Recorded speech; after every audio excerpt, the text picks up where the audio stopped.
We're live, fellas. Going live. Just had it. Hello, everybody, and welcome back to the Forestry and Sawmill Roundtable. I think I got that right. Tonight we have Kyle from K&J Lumber joining us. This is Kyle's second time here.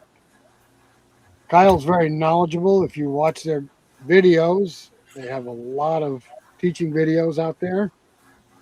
And if you're not a subscriber to K&J Lumber, go to YouTube and check them out and subscribe. Welcome, Kyle. How you doing? How you doing, guys? Good. Doing good. Thanks for having me.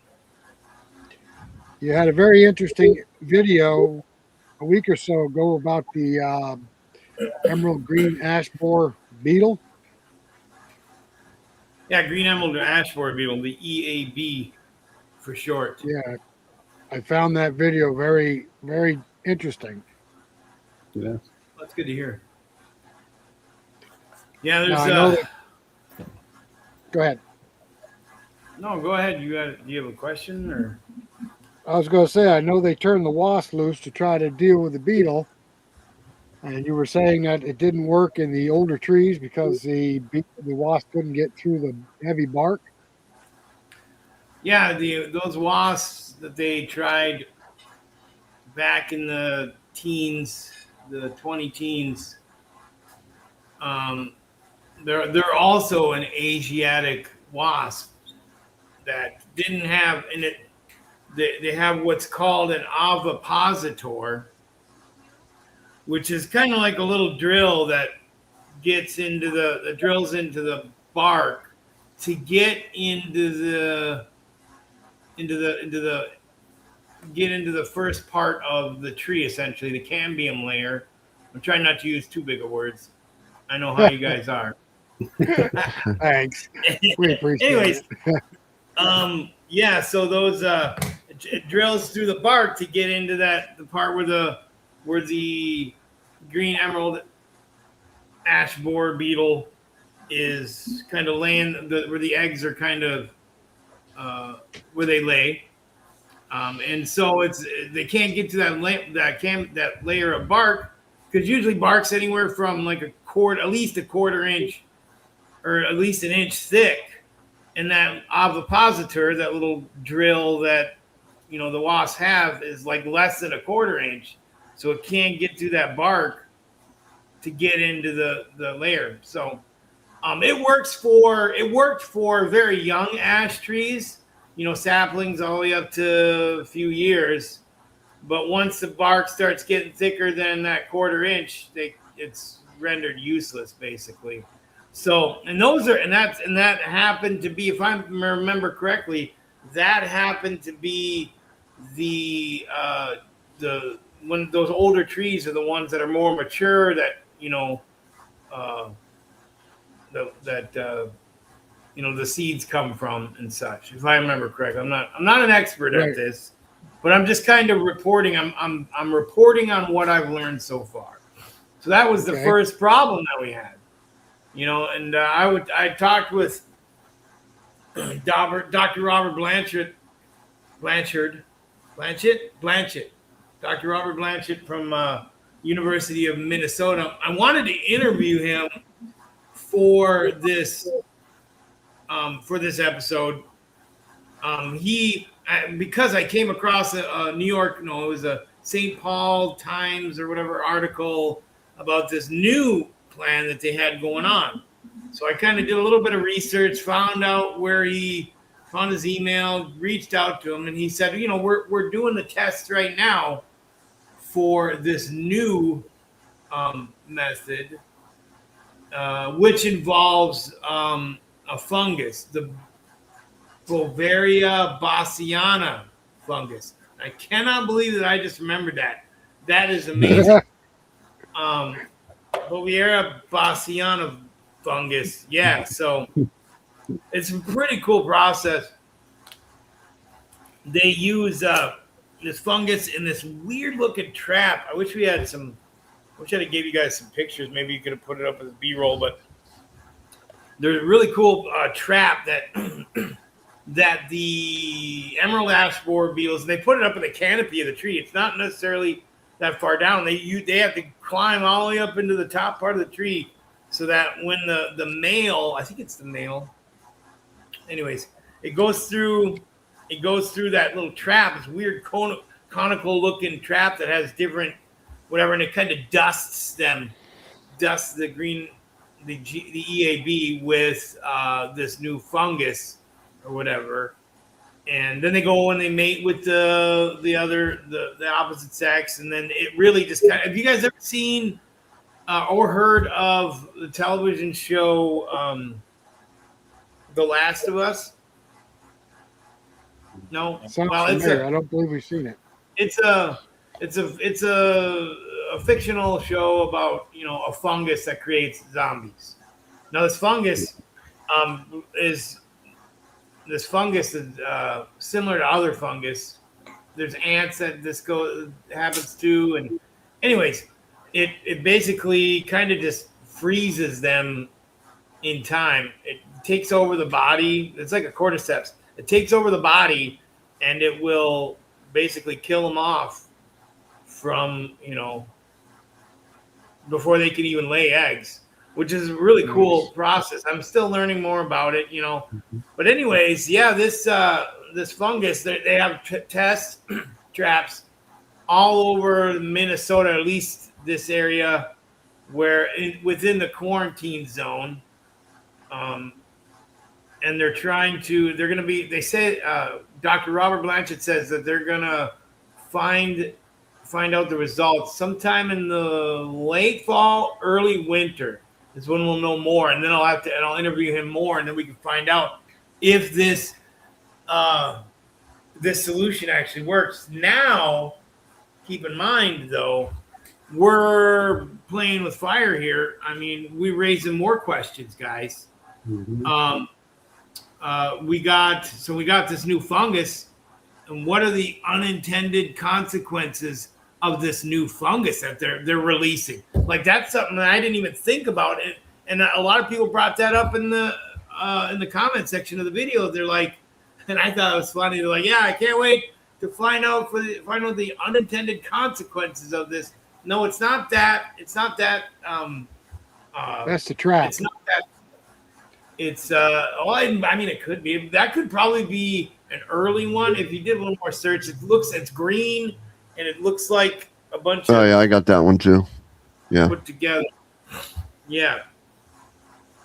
So yeah, so we're gonna find out more, and hopefully we don't get no unintended consequences, because we've seen that before with those aphids, those Asiatic beetles. Right. They released those Asiatic beetles to kill all the aphids, and now here we are getting tormented by all of them. Yeah. So that should be fun. You know what I'm saying, gentlemen? Yep.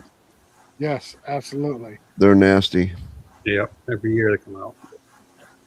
Yeah, that first picture you put up, John, was traps. They had those all over the place. I think they were to find out where the beetle was actually active. I know we had one close to our property. Yeah, the traps. Yeah, those ones. Those traps, I think they were created in a Canadian company made them. And of course, they licensed them to the University of Minnesota and the state of Minnesota. And I'm not exactly sure what Wisconsin, because I mean, if you look at a map, if you could possibly bring up a map of all the emerald ash borer beetle, of the zones that it has currently infestated, it is all across the eastern side of the United States. It's supposed to be across the eastern side of the United States, and all the way down. Literally, it's like a radius around Detroit, Michigan, where they first thought this beetle first came over in packing material from China. So yet another gift from China we got. Mm-hmm. Yeah, another gift. Keep giving. If anybody's got any questions for Kyle, pop them up there and we'll throw them up on the screen. We want to welcome everybody that's joined us so far. I see a lot of the guys that normally come on with us are here. Chris and Steve, Brett. One thing too I wanted to ask Kyle is everybody saying and speculating lumber prices are going to go through the roof.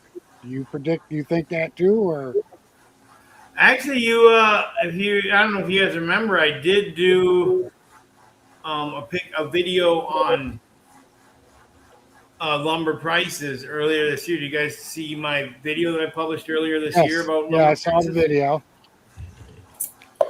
And of course, I was vindicated. A lot of them have been skyrocketing since then. I haven't really looked at a graph, but I've seen that article about how they're, skyrocketed or going up. I mean, it's all speculative, really. I mean, I could tell you it's going to go further or not. I do have a little bit of knowledge of, the stock market and, candlestick charts. And I definitely know how to lose money in the stock market. That's for sure. So, Don't we all? I'm pretty good at that. I'm pretty good at that during 2020, and Now you have The to take old, your own advice. Always hire a professional. That's why you use a financial planner and not a sawmill guy for investment. yeah, I suppose you're right. Yeah, you're right. But there are some. The only reason why I even made that video in the first place is the prediction. I even kind of had a disclaimer saying, I'm not a financial advisor. But I mean, the signs were clear. I mean, I know charts a little bit. I know when I see a squeeze, wedge in a shape in a chart, that means it's going to go one of two ways. And we were already at lower prices at the time. Mhm. So, I mean, it was just kind of a no-brainer with all the news of, tariffs happening, and then Canadian lumber companies already retooling their machines to cater to Asian markets instead of, United States markets, which could be a good thing. If Canada's lumber mills are going to Asia, then that opens up the possibility of, American mills producing American lumber here in the United States. Absolutely. We don't. Kyle, we you don't want to need- answer that question there up on the screen? We don't need to build houses. Do here. any of you apply? Oh, since you're on the topic, do any of you apply anything to keep bugs and critters off your stacked and stickered wood? That's that might be a better question for my partner in crime, Kendall. He just called me and said he's going to be an hour late, so I doubt we'll even see him tonight. I've heard people using a borax solution on their wood. Yeah. I have. You guys know I've done some videos on wood preservatives, and right now we're testing out. We're doing all kinds of tests. Actually, it's very nice. Think about it. We're doing a bunch of secret tests that I haven't even announced. So there's other videos that are in the works. And then we did an update on the stuff that we already used, and we tested out the borax. However, I'm not confident in it because I probably should have did an ounce of research on actually how to do it. Because borax is supposed to work. And then online I seen that if you mix it with antifreeze, but some people are saying that you got to heat it up so that it breaks down the boric acid in the borax, along with the antifreeze, and you got to use real antifreeze too, not the RV, the safe stuff that I use. Yeah. But I wanted to be a little more, safer for kids, pets, whatever. Anyways, I recommend now looking back, whenever I make a video, I get people in the comments and then they tell me something that's so obvious that can't believe I didn't think of it before. I'm only a one-man team really. Kendall kind of helps a little bit, but he's out there cutting wood all day. So I'm in here. I'm the one in here actually writing the scripts for the videos and everything. And he, So he brought up a good point that, instead of using borax, why don't we just use straight up boric acid? You can get that stuff from I think you can even get it on Amazon. You can get a little bottle of it. You got to be careful though. I don't know much about it, but it's the active ingredient in borax. So you're not messing with you're not having to mess with Acidic. mess around with the cleaning solution. And you can just put it in the antifreeze itself, mix it together, and it should be good. I see the bug that's getting in all our hickory trees comment. I don't know any of that yet. What about that yet? But I have been doing a little bit of research. I've been doing a little research on oak wilt. I don't know if you guys can look at a map of that, and where I know a lot of that's happening in the East Coast. And I'm actually filming a video right now about oak wilt and some solutions to it, and some things that people haven't even thought of yet. So The most environmentally friendly way to kill your bugs is pay me to kiln dry. They at 160 degrees, they die. They turn into raisins. Well, right now you're just lacking 60 degrees. Yeah. When we do pine, the pine beetles will crawl out in the kiln, and then the time it's over, they'll dehydrate, and dog goes through there, and he'll pick them up like raisins, just to eat them. Chickens love them too. Oh, yeah. Sure enough. I don't know if that's a question or a statement there from Sawbucks. yeah, I have the same thing. Ants Yeah. or mice love to nest in your stacked lumber. I don't worry too much about after you kiln dry it because we don't sit on it for long. Our goal is to turn around and sell it to a customer.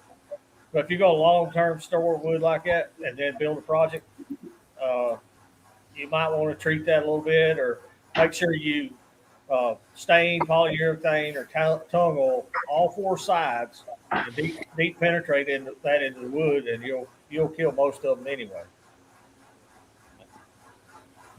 Beer Barrel,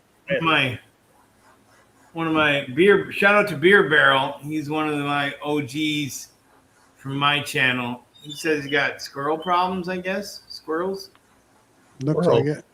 Squirrel. Yeah. Or else he was calling us names, one or the other. Maybe, yeah, something like that. Could be. I know he could probably call us worse names.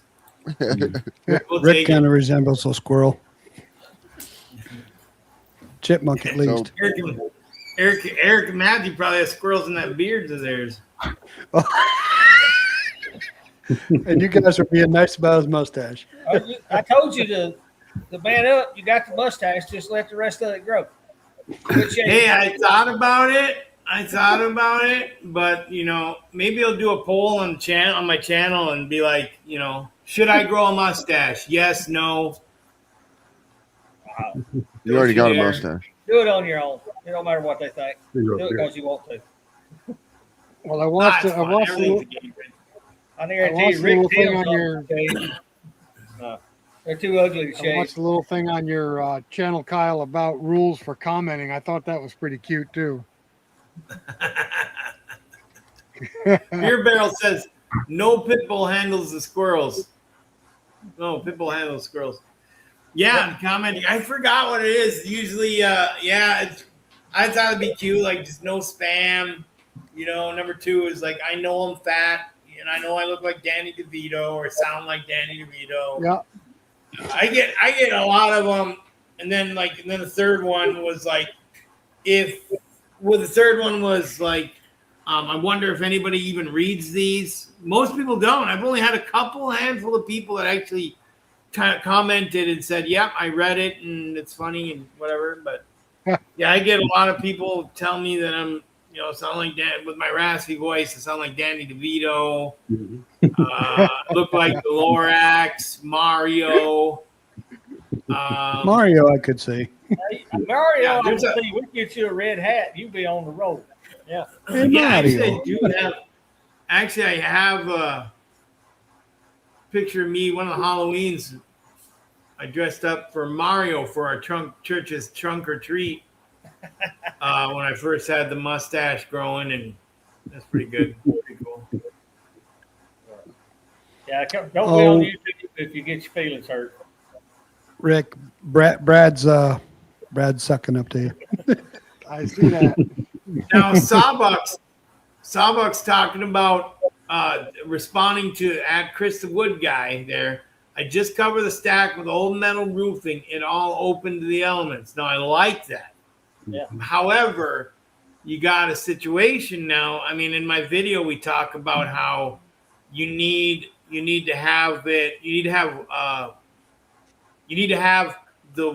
have the weight holding down the stacked and stickered lumber. I mean, it's not a rule or anything, but it's a good idea to have it where there's It's a rule. dunnage on top of right over each one of the stickers, and you can have metal on top of it, but you're also going to want to have it's strapped down. And a lot of times we were using the metal banding, and that just once it shrinks, it makes it basically shrinks to the point where there's no pressure, and it moves all over the place. So you don't have that pressure holding it down, especially on the ends. Now, what we suggest is, putting some heavy weight, putting dunnage right where the stickers are at, putting some heavy weight on there just to, just gravity holding it down. But how do you do that when there's metal on top of it? Especially if it's corrugated, are you going to ruin the metal with too much weight? That's a whole lot of work No. when you use cloth strapping. And in a week, 2 weeks, when it shrinks, go back out there and tighten it up again. We've got 20 to 40,000 board feet of lumber stacked around here. And all my green lumber is sitting outside with this on it. No covered. It's just sitting out there. Wind's blowing on it. It's drying. Now, once it goes What through the is kiln, that again? That's cloth strapping that That's it's got a slip buckle that once you tighten it up and Yep. shrink, you can come back and tighten it again. it's a little Paul more and expensive Indy, than you got metal, that, don't you? but it's reusable, retensionable. Yep. And what we'll do is we'll cut a stack of green lumber, set it out here. It may be a week, it may be a month, but when it goes to the kiln, the last thing we do is put the binder on it, pull all that slack back out of it, stack them in the kiln, and run them. Now, when the wood comes out, you don't need to stack it back outside. That wood's dry. What we'll normally do is we'll bring it over here where we're sitting, and we'll unstack it, pull all the stickers out of it, flat stack it so it takes up half as much space, and then bind it back up, and it goes set in a barn, ready to go to somebody's house. Yep. Kendall, we had a question back earlier about mothballs. You think that would deter any of that? Not unless you're in an enclosed space. That might work for a snake, but most of the other stuff, The mothballs? Okay. Yeah, mothballs work better in like a closet where you got that confined smell. Gotcha. Smell. You ever walked into a closet and had a mothball in it? You turn around. Or the walk out. battery box of your four-wheeler. Oh my God. Yeah, we go through the woods. All I smell is mothballs from his muffler. Yeah, it's wonderful. So Damn, I know that you guys are in the South or whatever, and I'm not sure about the critters down there, but up here for the humidity, we run into a lot of problem with mold, fungus, mildew. That's probably our biggest problem is a fungus that'll get into the wood, and proper airflow would usually help with that. That's I'm why I not say sure about- everything we cut sets outside. It don't go put in the building. It sits outside until it either goes home with the customer or we kiln dry it. That way it has maximum airflow. But if you stick that in a building, yellow pine will be moldy pine within 24 hours. I was going to say 3 days, but yep. We're cutting it at 60, 70% moisture. And it's 110% humidity, so it just grows mold instantly. It's tough. Now, Kyle, let So, me ask Eric, you I had a question for you. Yeah. Eric. So, when you kill dry your lumber and then you bring it back out in that humidity, how much does it absorb of that humidity? It kill depends dry. on how low we take it. Pine, we normally go to Yep. about 6%, and our ambient Mhm. moisture is about 12, 13, which is what you'll Okay. have in a normal house around here. This is what I tell people. Kiln drying is intended to dry your wood from the inside out. Okay. Correct. And you'll take that wood, put it in your house, and you're going to wet it from the outside in back to whatever normal moisture is. If you're out in Utah, 6, 7%. If you're down here in the South, 13%. But Correct. the interior grain and the heart of that wood is dry, and it'll always be dry. It'd take forever for it to go 16% back into the middle. But I can't keep hardwood flooring at 6%. It comes out of the kiln at 6%, and within a week, the outside area is going to go back to 10 or 11. Gotcha. And when you put it in your house, it's going to move again. That's why they recommend hardwood flooring to stack it in your house for a month to acclimate before you nail it down. Right. Gotcha. I always refer to it as blowing up bubbles blowing up balloons with water. So that wood cell in there is full of water. What the kiln does is it not only takes the water out of that cell, but it busts that cell. Not all of them, but it busts a majority of those cells. So that that cell can now not absorb any more moisture.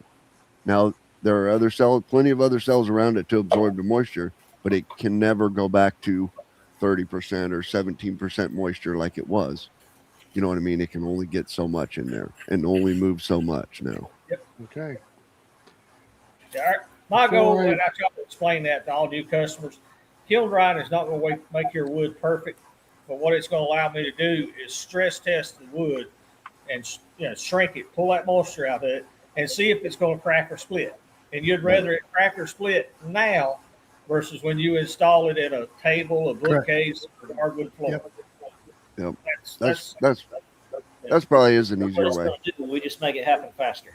Yep. I'm just stress testing it for you. I'm just going to tell them that from now on. I think that's Well, I good. mean, Rick, that's what we're doing because how many times have I've dried millions of board feet of lumber, and you'll put 2 stacks in there, and one won't have a crack in it, and the next stack, because of the structure of the log, seemed like every board got a little bit of end check. Yep. And it wasn't because it wasn't anchored still; it's just because of the grain, the growth Right. in that particular log. Right. Okay, so before I take this question, I got a question for Kyle real quick. I know you guys saw an awful lot of lumber with a band mill. Do you scrape the sawdust off of it or do you blow it off? Yes. Well,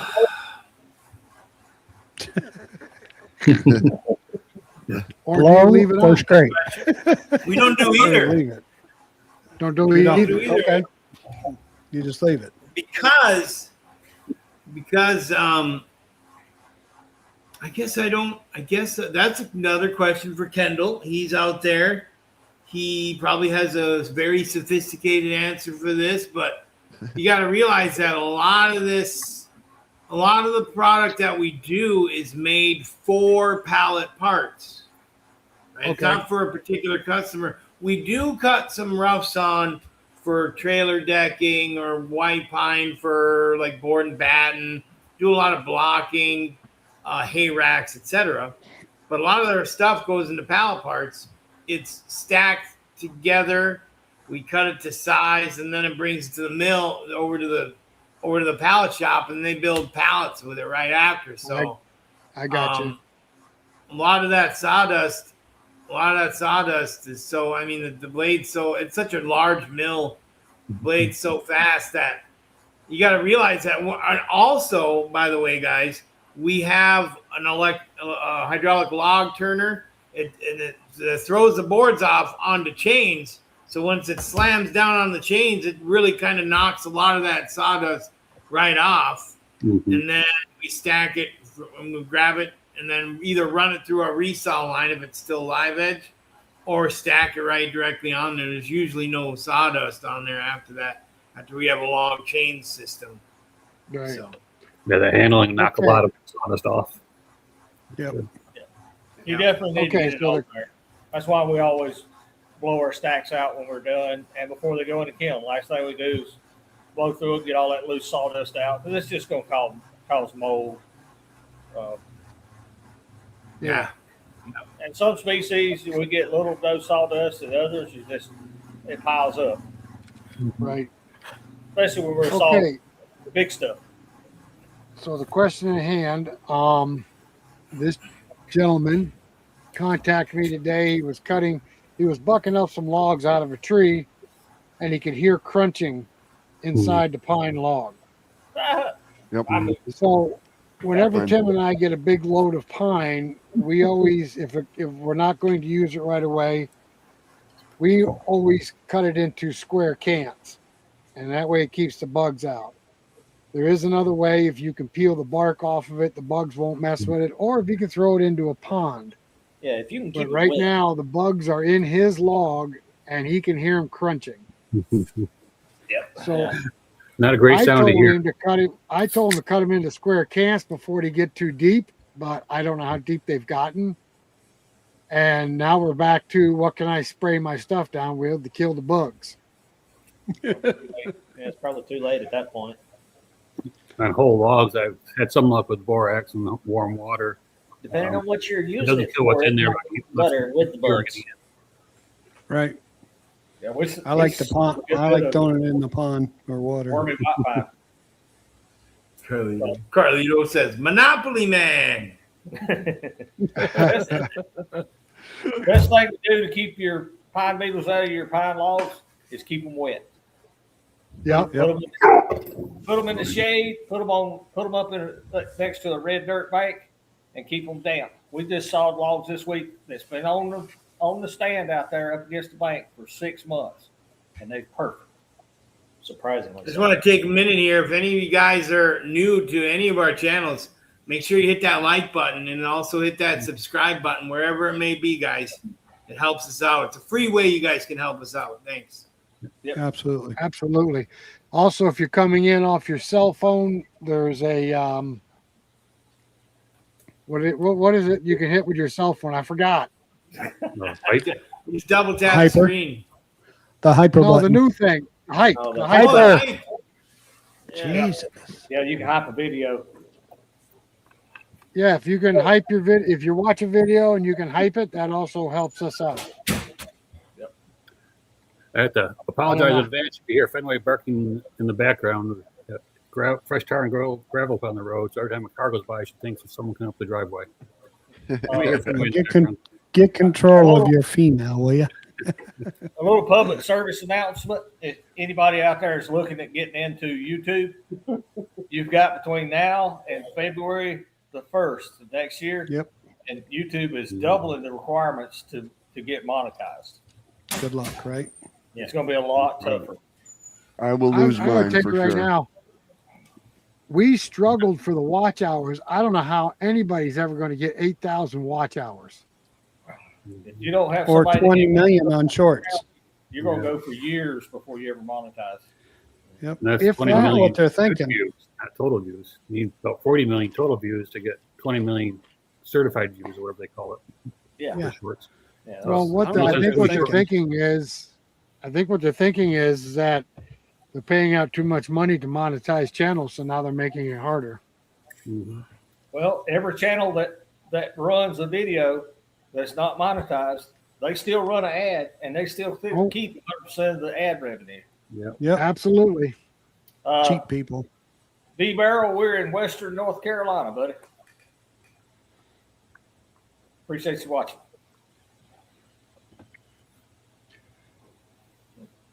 Timberboard. Timberboard. What is timber? Must be a preservative or something. It's treatment. Finish. You can spray on the Treatment. wood. Yep. Yeah. It's a bug treatment. You can spray on the wood. You can get it on Amazon. I gotta 5-gallon look at buckets. that. I gotta look like that up 100 then. bucks. Around here, you can go to Tractor Supply and you can get what's called Telstar, TELSTAR. and it's kind of a borax derivative. You can do a whole house for like $30. Do it yourself. Mix it with water, put it in a pump Let me sprayer. see. That's one of the requirements for North Carolina. If you use green sawmill lumber off your property, you have to spray it down with something to kill the bugs. Really? Yep. Well, Where's that in at? North Carolina, when you build a house, before the framing is completed, you're required to have a subsoil treatment, and Crap. I'm the only one on stage. That's nice. What What happened? happened? Sorry. That was me. Go. Way to That was go. me. I'm I didn't troublemaker. kick Rick out. We just Sorry. had rain coming in, and I thought for sure that was me. Oh, you want to try it again? Here, this one's you. All right, now it's you. Rick will be here in a minute. where is he What is at going- this week? what are you Is doing? he in Alaska yet, or is he still Washington? John, Rick, leave the buttons What? alone. what?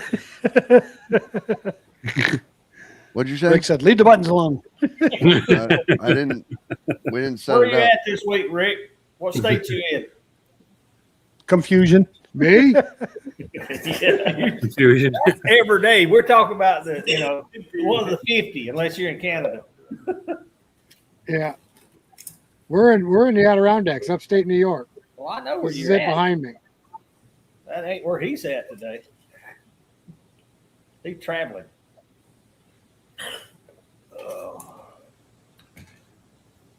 So what else is new, Kyle? Anything new that you can share that in the wood industry that I do You might like see something? Brett's comment, opinion on it. That might actually work. If you can get if you can Ammonia? mix urine with like some mineral spirits to get that acidic urine into the wood, it might stink, but it would probably would work. You think? What do you want to do? Drink Jack Daniels all day and have it high octane? yeah. Whatever. New. What's new? New things. Here are some new things. I'm gonna be going up to Grand Rapids. Any of you guys that are in the Minnesota area or whatever, anybody watching, I'm gonna be going up to Grand Rapids, Minnesota, in the mid-September because I've been invited to speak at the loggers at some sort of Minnesota Forestry Association's logging event at that time. I should probably know more, but they're having a bunch of stuff, and it's kind of like a side event convention. 50 usually there's about 50 people. There might be more. They're having it earlier in the day. They used to have it later in the evening, and all the old guys couldn't come out that late, so their wives wouldn't let them out. So we figured if they had it earlier in the day, they'd be able to come around. So I'm going to be there. And then, in October, I have a – hold on, bear with me. I don't know if I'm in October here. Oh, it's backwards. I knew it. It's the Minnesota Woodworkers Guild Expo, October 16th and the 17th at the Minnesota State Fairgrounds Progress Center. They're having their yearly expo. It's always fun. Everybody from the Twin Cities area, set from the south. Well, usually people from southern to central Minnesota end up there. It's a pretty awesome blast, and every year they go bigger and better. So it's pretty cool. It's pretty cool. And I see a lot of you guys are from central Minnesota. You got 2 votes there, it looks like. So yeah, we're looking forward to attending that. Do you guys have any conventions and stuff that you guys go to in the areas that you are at? Yeah, we got Woodsman's Field Days coming up next weekend. Boonville, New York. Boonville, New York. That's a big show. I was going to ask Brad the mailbox post guy, if he was going to come to Woodsman's Days this year. I don't know if he's still on here or not. Buffalo. Woodward. And then we got Eric Bunyan Matthew. coming up in Ohio. When is Bunyan this year, Eric? 2, 3, October 2nd, 3rd, 4th. Okay. Gates open 8 o'clock Friday morning. 2, 3, and 4. Yep, Matthew and I'll be there with several other YouTubers. We'll have a booth, have a tent set up. We're not selling anything. We're passing out free handshakes and chit chat.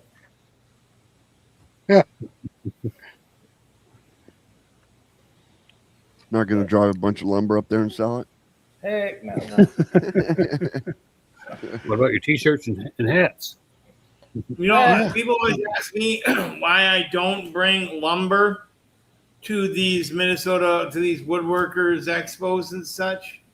And then I asked them, have you ever tried to lug 600 board feet of lumber in the back of your truck down along with a bunch of other stuff Yeah, down there and back? we're sharing a booth with 2 guys timber framing. They'll be doing some demo work, showing off their dovetail jigs. We've had them here on the channel before. I'm pretty sure Neil with Kilted Sawyer that's normally here with us, he's coming. Or Neil from Mississippi, and then Craig from Kilted Sawyer. And I know that all these other guys already committed. They're going to be there. Yeah. So they can come out. They can come hang out in the booth with us. We're at booth 260. They can bring lumber and sell it. Yeah. They bring beams and things. We just had like Chris the Wood guy said, they had a forestry show near them. We just had in March, we have a builders show in Duluth. Now that poses a question to me. You got your builders and then you got your woodworkers, the fine woodworkers. Those are 2 very different customers for someone that owns a sawmill, owns someone that provides kiln dried lumber, specifically. I don't know if you guys do kiln dried, but I think bearded lumber does. I find that those are 2 different customers. Where the builders, they're my favorite type of customers because they come and they buy the entire stack of lumber as is. Where the fine woodworkers, they'll come and pick through the stack and pull out all the good boards and then leave you with the rest. Spend a lot more time pulling out those, 2 or 3 boards. That's why their discount. Taken, they're gone. When they ask for a discount, their discount's 0. I said, you just pick the cream of the crop. You pay the cream of the crop price. You want a discount? Yeah. Buy the whole pile. Yeah. It's a game. It's a game you play in the sawmill business once you get beyond hobby milling. Kyle talks about selling to pallet companies. I refuse to deal with it. I know several of them around here, and all they are is cheap. That's all they want is cheap. And I can't compete with the big local sawmills that miscut 10,000 board foot of lumber and they sell them a tractor trailer load for $1,500 just to get it off their yard.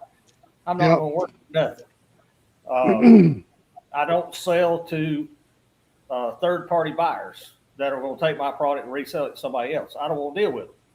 I'm selling to the end user, the consumer, and probably half my business is I sell a product that I made, and then I sell a product that I made out of their lumber, their logs. And that adds tremendous value to what we do as a small mill, that we can take your logs and turn it into something to go in your house. And you just can't go to the big lumber mills or big box stores and get anything like that. We like to build come back. They're doing 5 or 6 houses a year, and most of them that come to us, they bring their own trees for their customers while they're coming.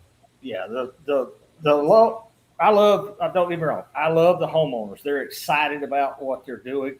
but I also like doing business with the contractors that know that when they go in and clear this lot and they talk to the homeowner or they're building a spec house and they say, hey, them guys at Beard and Lumber can turn this into flooring, or they can turn this into wallboard, or they can turn this into beams. Why y'all got that big truck over here taking that down? Haul it over to them. Yep, that's what I saw a lot up to. Yeah. Oh, yeah. Boonville- So Brett, Boonville is this weekend, Friday, Saturday, and Sunday coming up. Boonville is a weekend coming next weekend, 21st. Friday, Saturday, and Sunday. And it doesn't look like Brad's going to be able to go, Rick. I see that. So let me see. I got a poll. We don't You know, have there's something I can respect about what Bearded Lumber just said, because ultimately we're on YouTube here, and I mean, some of this may be kind of a passion for you. Also, it might be a hobby, but also it's a business, and we're trying to sell our lumber, market it to people that are online that are watching our videos and watching our live streams. So at the same time, you know, in that same breath, I like to sell the higher quantity to the builders that want to refurbish their home, that want to, you know, do a bunch of paneling. They want to, you know, or the contractors that need that 500 board feet for cabinets, or the, you know, even the small woodworker that, you know, does that fine woodworking, that comes and picks through all the boards and pulls out them 3 boards for that little table that they make, which is fine, Yeah. you know, and it's essentially, we want to sell that and provide value to our subscribers in not only in a way that educates them, but also provides value to these woodworkers by providing them with high quality lumber that they can use to build long lasting projects. Yeah, I tell people all the time, because I've got crap on Marketplace every day of the week, multiple ads running, and somebody will message me about, you know, maybe white oak boards. I got some beautiful number 1, 12-inch wide, 8-foot long white oak boards. And what, you know, do you do small lots? I'm like, yeah, I sell 1 board. Come get it. You know, you're not gonna stand around and talk for 30 minutes because I gotta go back to work, but I'll sell you 1 board and be glad to help you out with your project. Now, if you want to buy 15, 20, then yeah, we'll do. You know, we'll talk longer. You know, I hear you. I can't spend 30 minutes talking to a guy that's going to buy, you know, a $10 pine board. I've got to go back to work. I'm sorry. Now, if you want to come by after work, come by at 5:30, 6 o'clock. Oh, shoot, we might grab a Pepsi and sit down and talk for 30 minutes. But between 8 and 5, Matthew needs to be working. If I quit, he quits. Yeah, that's Kendall all the way, the Sawyer of our channel. He'll stop the whole show and then sit there and talk to you for 45 minutes while all his guys are standing around. But I mean, he's a talker. He likes to talk to people. Me, I'm the kind of guy that reels them in and say, all right, guys, you know, Kendall needs to saw, and you come talk to me. You know, I'd be glad to answer any questions. So I see how I understand. There's a lot of guys they like to talk. I've considered doing that here, maybe changing our business hours, you know, working hours from like 7 o'clock to 3, 4. And then when people call and say they want to come get something, say, yeah, 4 o'clock. Yeah. Well, would you guys down there in that heat, I'd be working 5 o'clock at night until 5 o'clock in the morning. I would too, but Matthew's a young married man with 2 kids. He needs to go home. If we were the same age, yeah, we'd start at 4 o'clock in the morning and quit by 10:30 and come back about 7.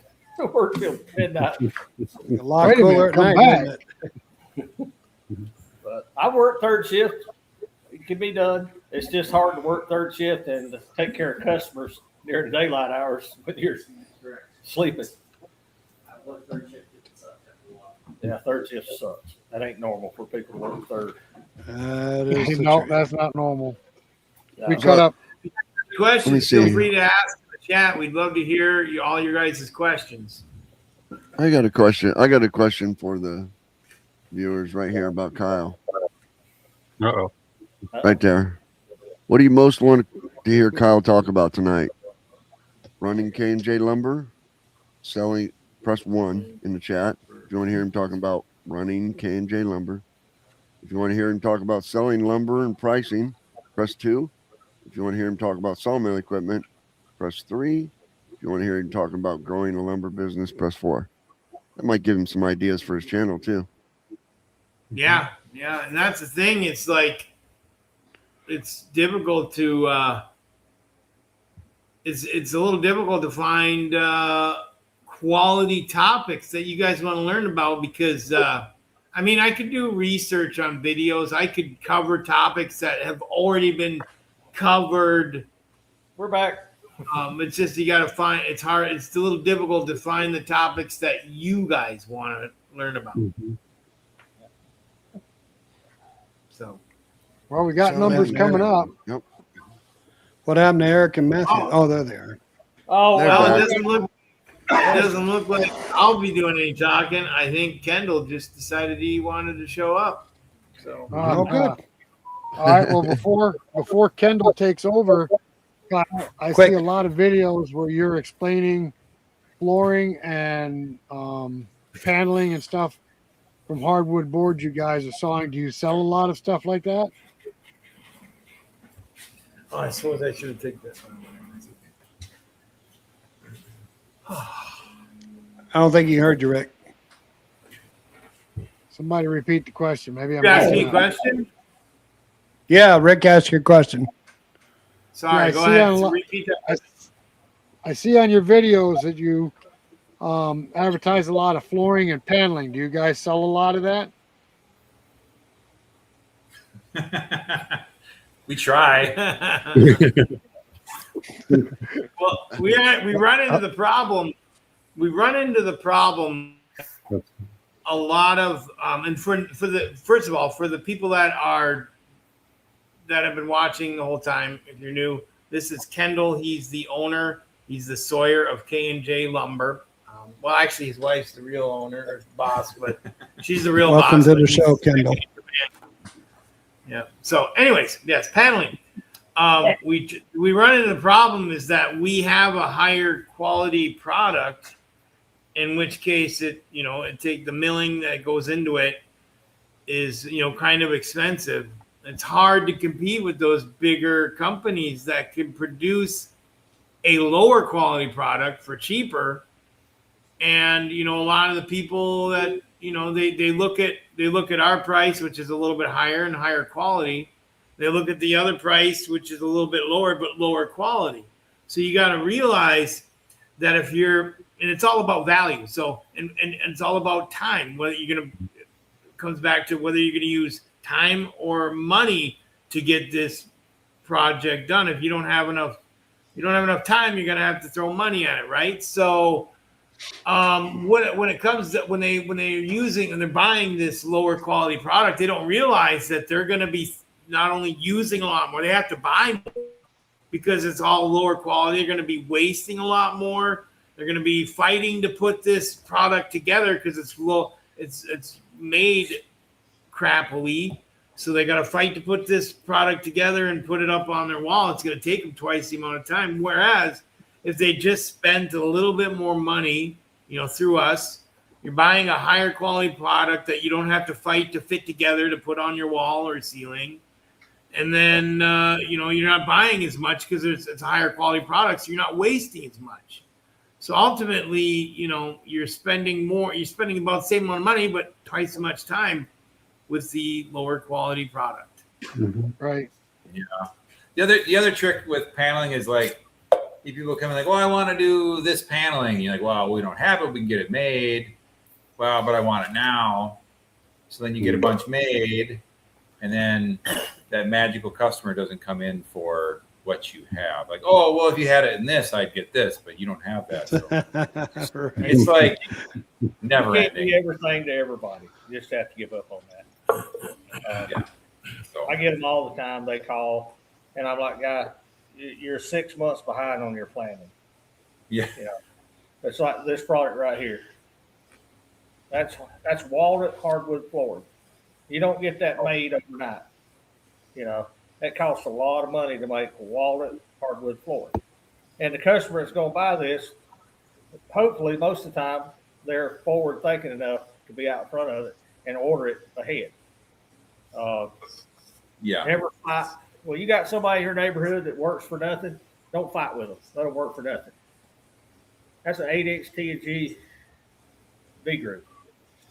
You don't buy that at the box store. It looks like that. Make a product that'll sell in your area. And if you call me and tell me that one of the first 3 words out of your mouth is "I need cheap," we're probably done right there. I've said that too.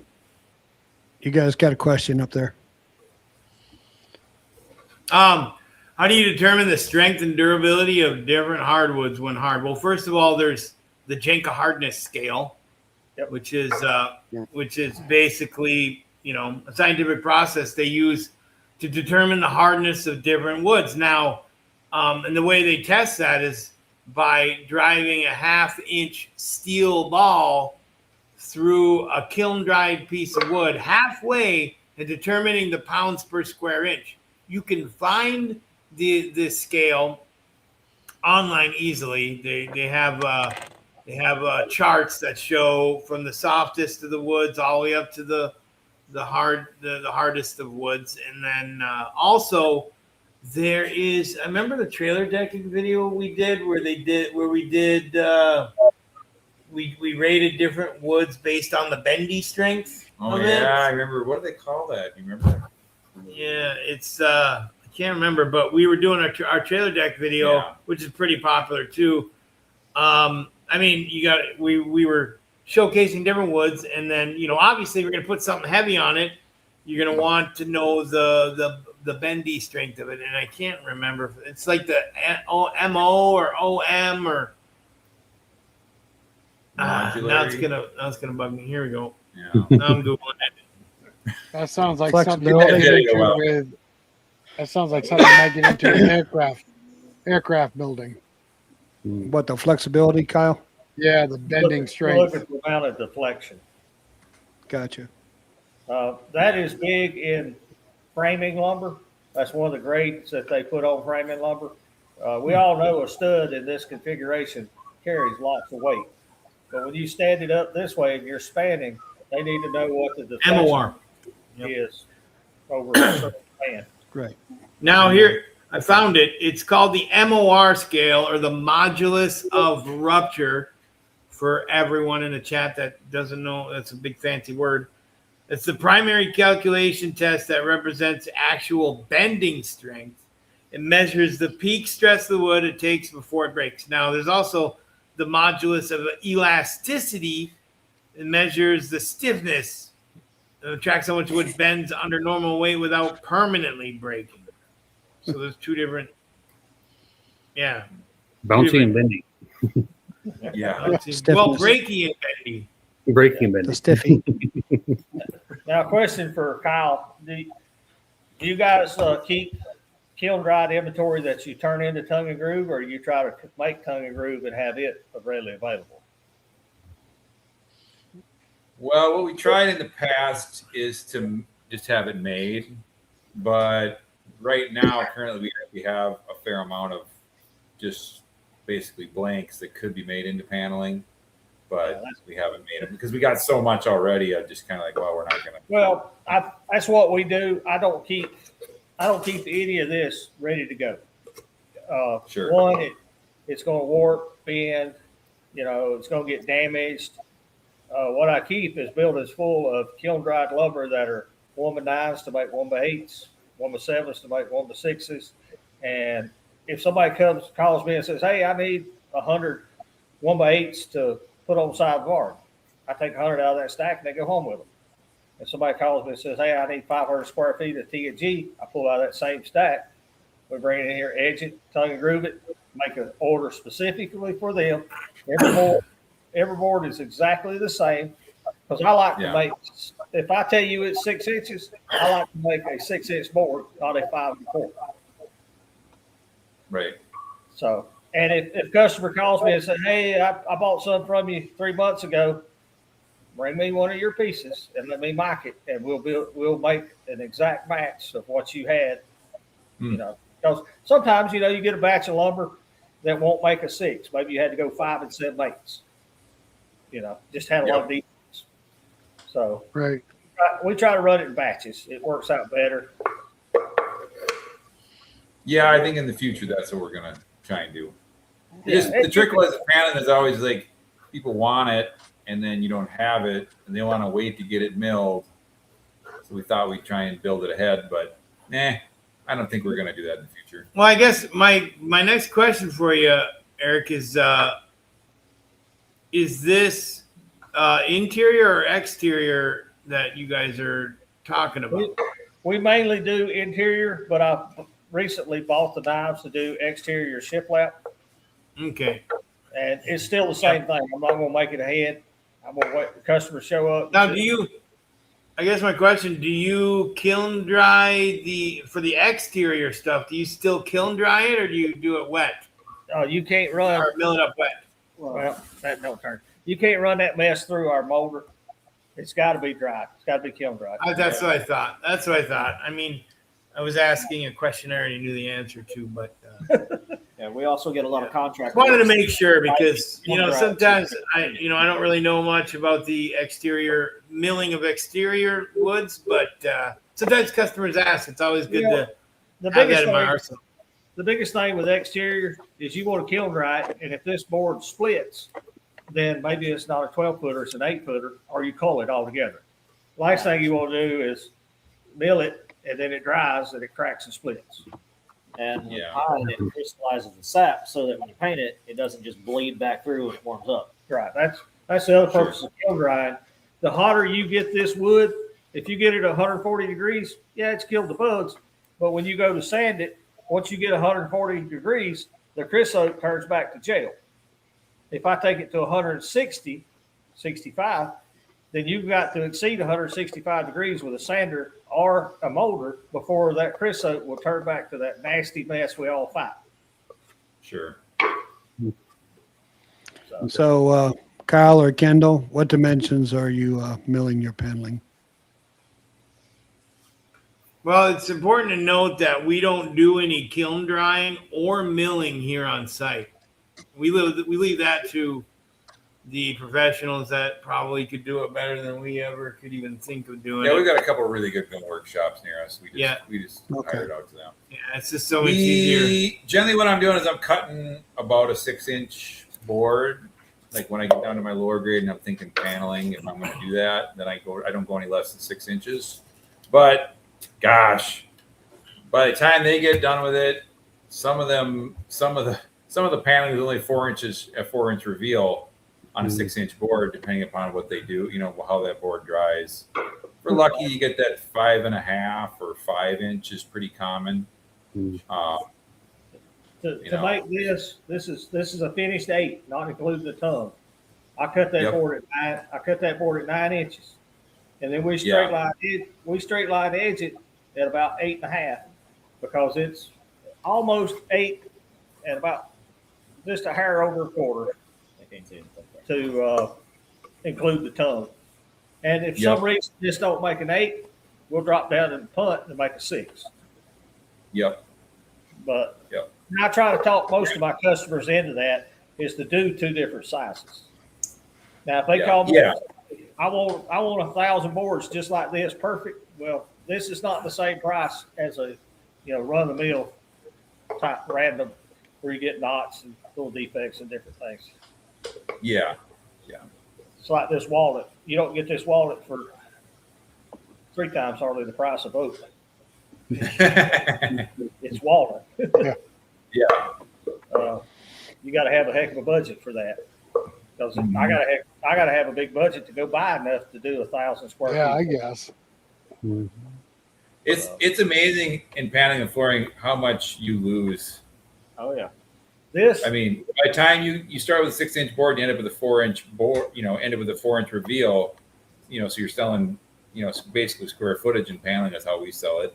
And it's like, man, that was over 30% loss from what it was cut in the rough down to its actual reveal size. Like that's it to me. It's a little depressing. I mean, I love tongue and groove paneling. I love it, but it's just like, man, when you cut it, I cut 1,000 square feet of rough sawn lumber here, so I should get 900 square feet of paneling. No. If I'm doing this product right here for you, out of your wood or my wood, if I'm gonna make a 6-inch board, 3/4 inches thick, I got a question. That's standard thickness. We don't do 5/8, half inch.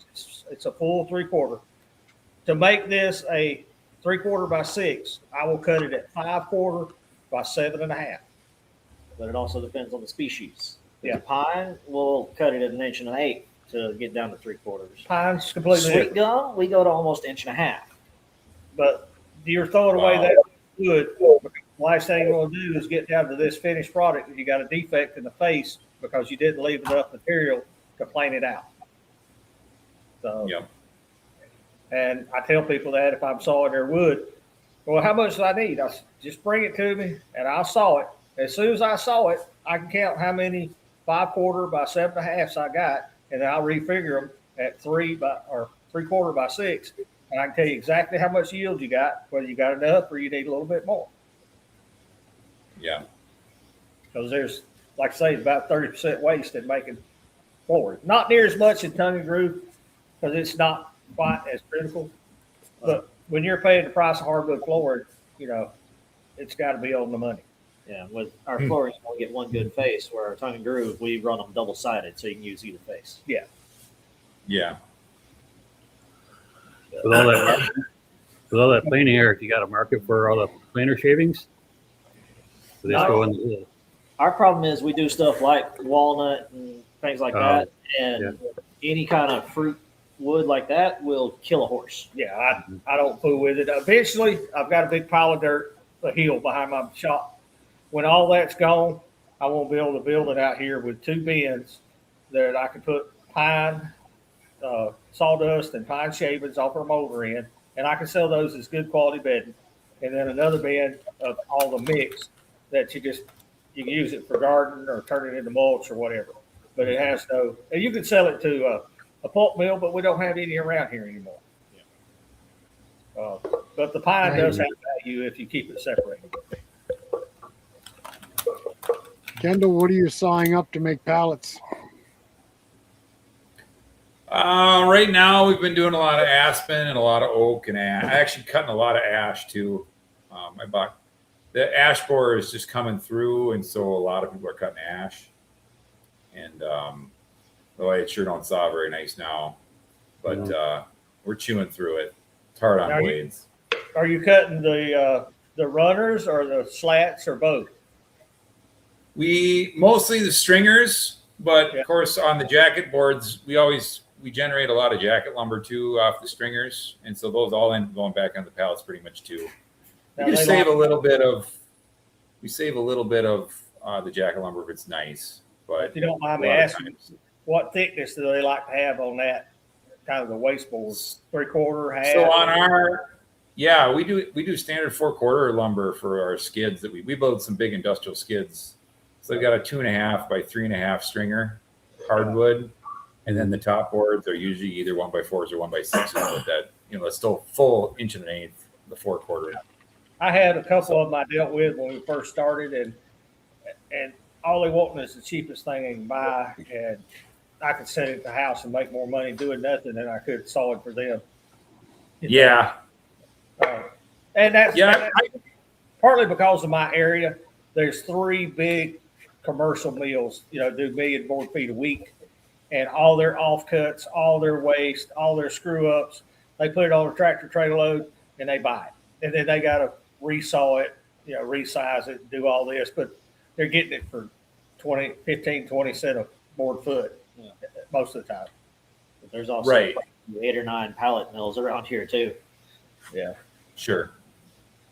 Yeah, I don't sell. I sell very. I don't really sell any cans or very little other stuff. The way that we really make money is we saw the wood, but then we also build in the pallets. So we value add twice, and that's really the only way that I could survive. I feel like just doing Now, one of those steps.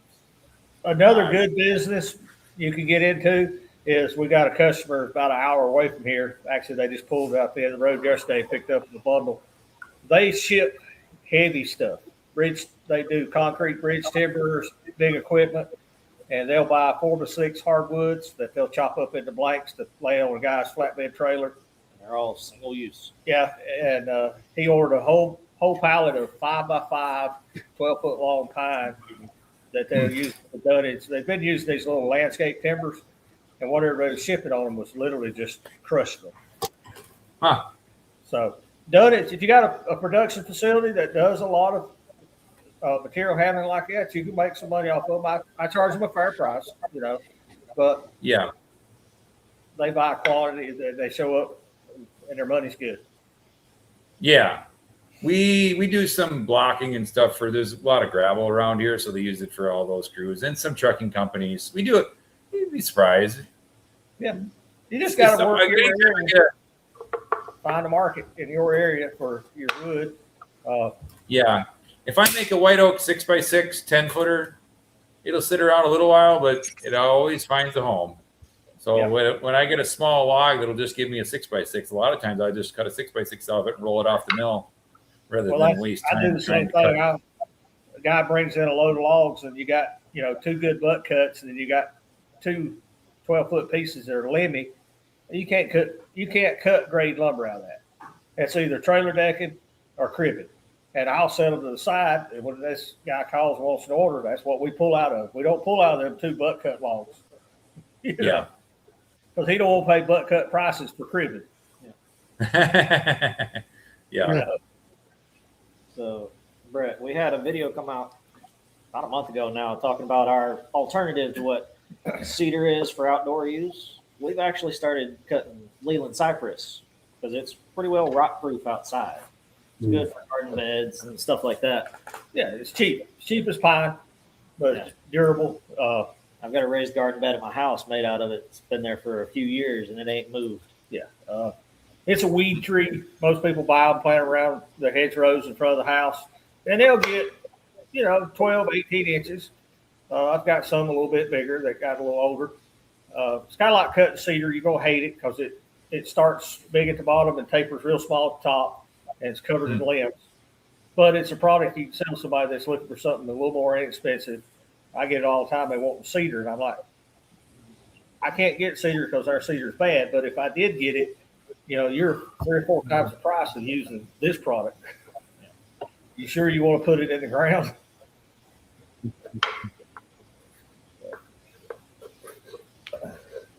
Brett has a pretty interesting question. I have a customer. No.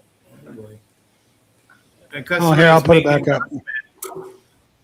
Yeah, There a you go. customer that's making a garden bed wants a rot-proof board. I advise maybe locust or white oak as to the area. I'm in. Okay, besides cedar, that's not difficult to know that could be useful. I think all those are really great ideas if you have it in your area. That's the thing. A lot of people around here they're automatically trained on trying to get. They want cedar, but it doesn't really. I mean, it grows around here. We just don't get the logs from our suppliers to mill much of it. Well, Western red cedar doesn't grow here. That's the thing. That's what tends to be more rot resistant. We don't have Western. Yeah. Here in the South, we've used Eastern red cedar for the last 200 years. And we did a video 6 months ago on it, and it blowed off the map. And I've had thousands of comments across the country.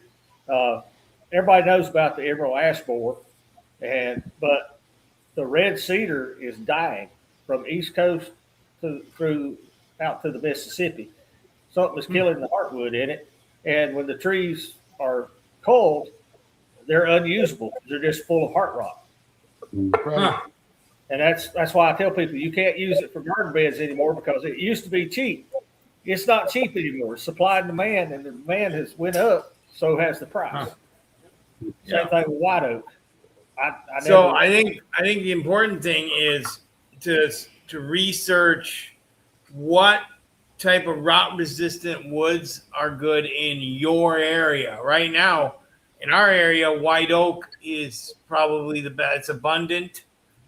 It's rot resistant. It's got rot resistant properties. Got tyloses. Even the tannins in white oak help to resist bugs. Now, I mean, in the southeast where you guys are at, eastern red cedar is perfect. And on the west coast, you probably would get a lot of that western red cedar that's probably very abundant over there. Maybe, I don't know, maybe some larch, but just do some research in your area, Google search to find out what rot resistant woods are in your area that's easily obtainable. Yeah. And in our area, like I say, we have a lot of white oak, but we've also got the problem that the bourbon industry is buying every white oak log that hits the ground. And they're paying top dollar. I sell white oak that I lose money on that I could sell to the bourbon industry, but I won't because I want to have something to sell to my customers. I mean, they're paying top dollar on the log for number one, butt cuts, second cuts. Yeah, the bourbon industry buying white oak is not a problem. We want that. Yeah. John does. He's For happy multiple We reasons. want the bourbon. But I tell people if they're on a budget, I said, if you've got a tree on your property, you've got a cedar, you've got a locust, you've got a white oak, bring it to me, and all you're going to be in it is the saw bill. I don't have to charge you the cost of what it costs me to buy that log, sit on that log, and then turn that log into profit dollars. And if your log happens to be a butt cut number one, I don't care. I'll cut it into 5/4 by 6 boards, and you can put it in the ground and have a wonderful time doing it. But I won't do that. I'm not going to put number one white oak. I know around here white oak is way too expensive. It's too valuable to use for Right here's a wood most people forget about. This walnut, I've never cut a rotten walnut. It is good in the ground, insects, everything. It's just so valuable. Nobody's used it that way. Yep. no. So around here, a garden bed. Does have juglone. Yeah, It's got that juglone or whatever. It's got The insecticide in it, basically, or the herbicide. we don't have whatever any it of is. that. Yeah, it kills everything that's near it. So It all went to Japan years ago. The western, let's all just start. We can all have black walnut garden beds and posts in the have you crossed ground. walnut lately? That stuff is walnut. What Walnut's you start to say, expensive John? up here as well, as you would imagine. Yeah. I was going to say around here, you can do elm. You can put elm. It's a decent ground contact wood, and it's extremely cheap. Yeah. And for garden beds, if you don't need it straight, because elm's going to warp, anyway, it's going to warp, it's going to twist. But if you don't need a straight garden bed, elm is decent, and it's really cheap. I hate to say this. My daughter-in-law, my oldest son, built her 6 garden beds this past year. He used cement blocks. They won't ever rot. Yeah. Yep. But John, I thought you were going to say camphor. No, not going to say camphor, and I'm not going to say hedge because that's way too expensive for a garden bed also. Well, we have a good supply of larch and tamarack in our area, and that's a good wood that doesn't rot either, that you can obtain pretty cheap. So like Andy was saying on there, tamarack and larch in Brett's area would be a good wood to look for garden beds. Now, we don't have that in the South, but do they grow fairly straight and tall, or are they kind of a Yes. weedy? Yeah. No, Yep. straight as an arrow, and they get really tall, and they're easy to spot because they're like an evergreen tree, but they lose their needles in the wintertime. Okay. Sounds about like Dawn Redwood. Yep, because that's actually another one that's a nursery tree around here that we've had a log sitting on the yard for 2.5 years and it hasn't begun to rot yet. Wow. Just like I say, find something native in your area that is not highly valuable and make your garden beds out of it. Yeah. Don't use pressure treated your garden beds. You're better off to, if you got to go to Lowe's and buy two by sixes, just buy the untreated ones and replace them every 2 years. Don't put that pressure Chemicals treated and food aren't good. food source. Yeah. I would think even up in our area, if you did cut them out of white pine around us is probably one of the most rot resistant pines around. It ain't gonna I mean, last. it's not going to be nearly as good as white oak, but you'd probably be surprised. Probably last 10 years. To be honest with you, I've never understood the garden bed thing. If I've got an acre of ground out there, last thing I want to do is have to till a garden bed. Let me go get the tractor and the 5-foot tiller, and we're going to till that ground. Now, Eric, we sell a lot of wood for garden beds, so let's not be talking that kind of trash. The raised beds are easier on your back for weeding and things. Yeah. Gardening sucks. I don't care if it's in a bed or not. It's still a lot of work. Yeah. I don't do a lot of gardening, but it is my job to till the garden in the spring. I know that. Well, we use the least resistant wood because we want our customers to come back every year. Yeah.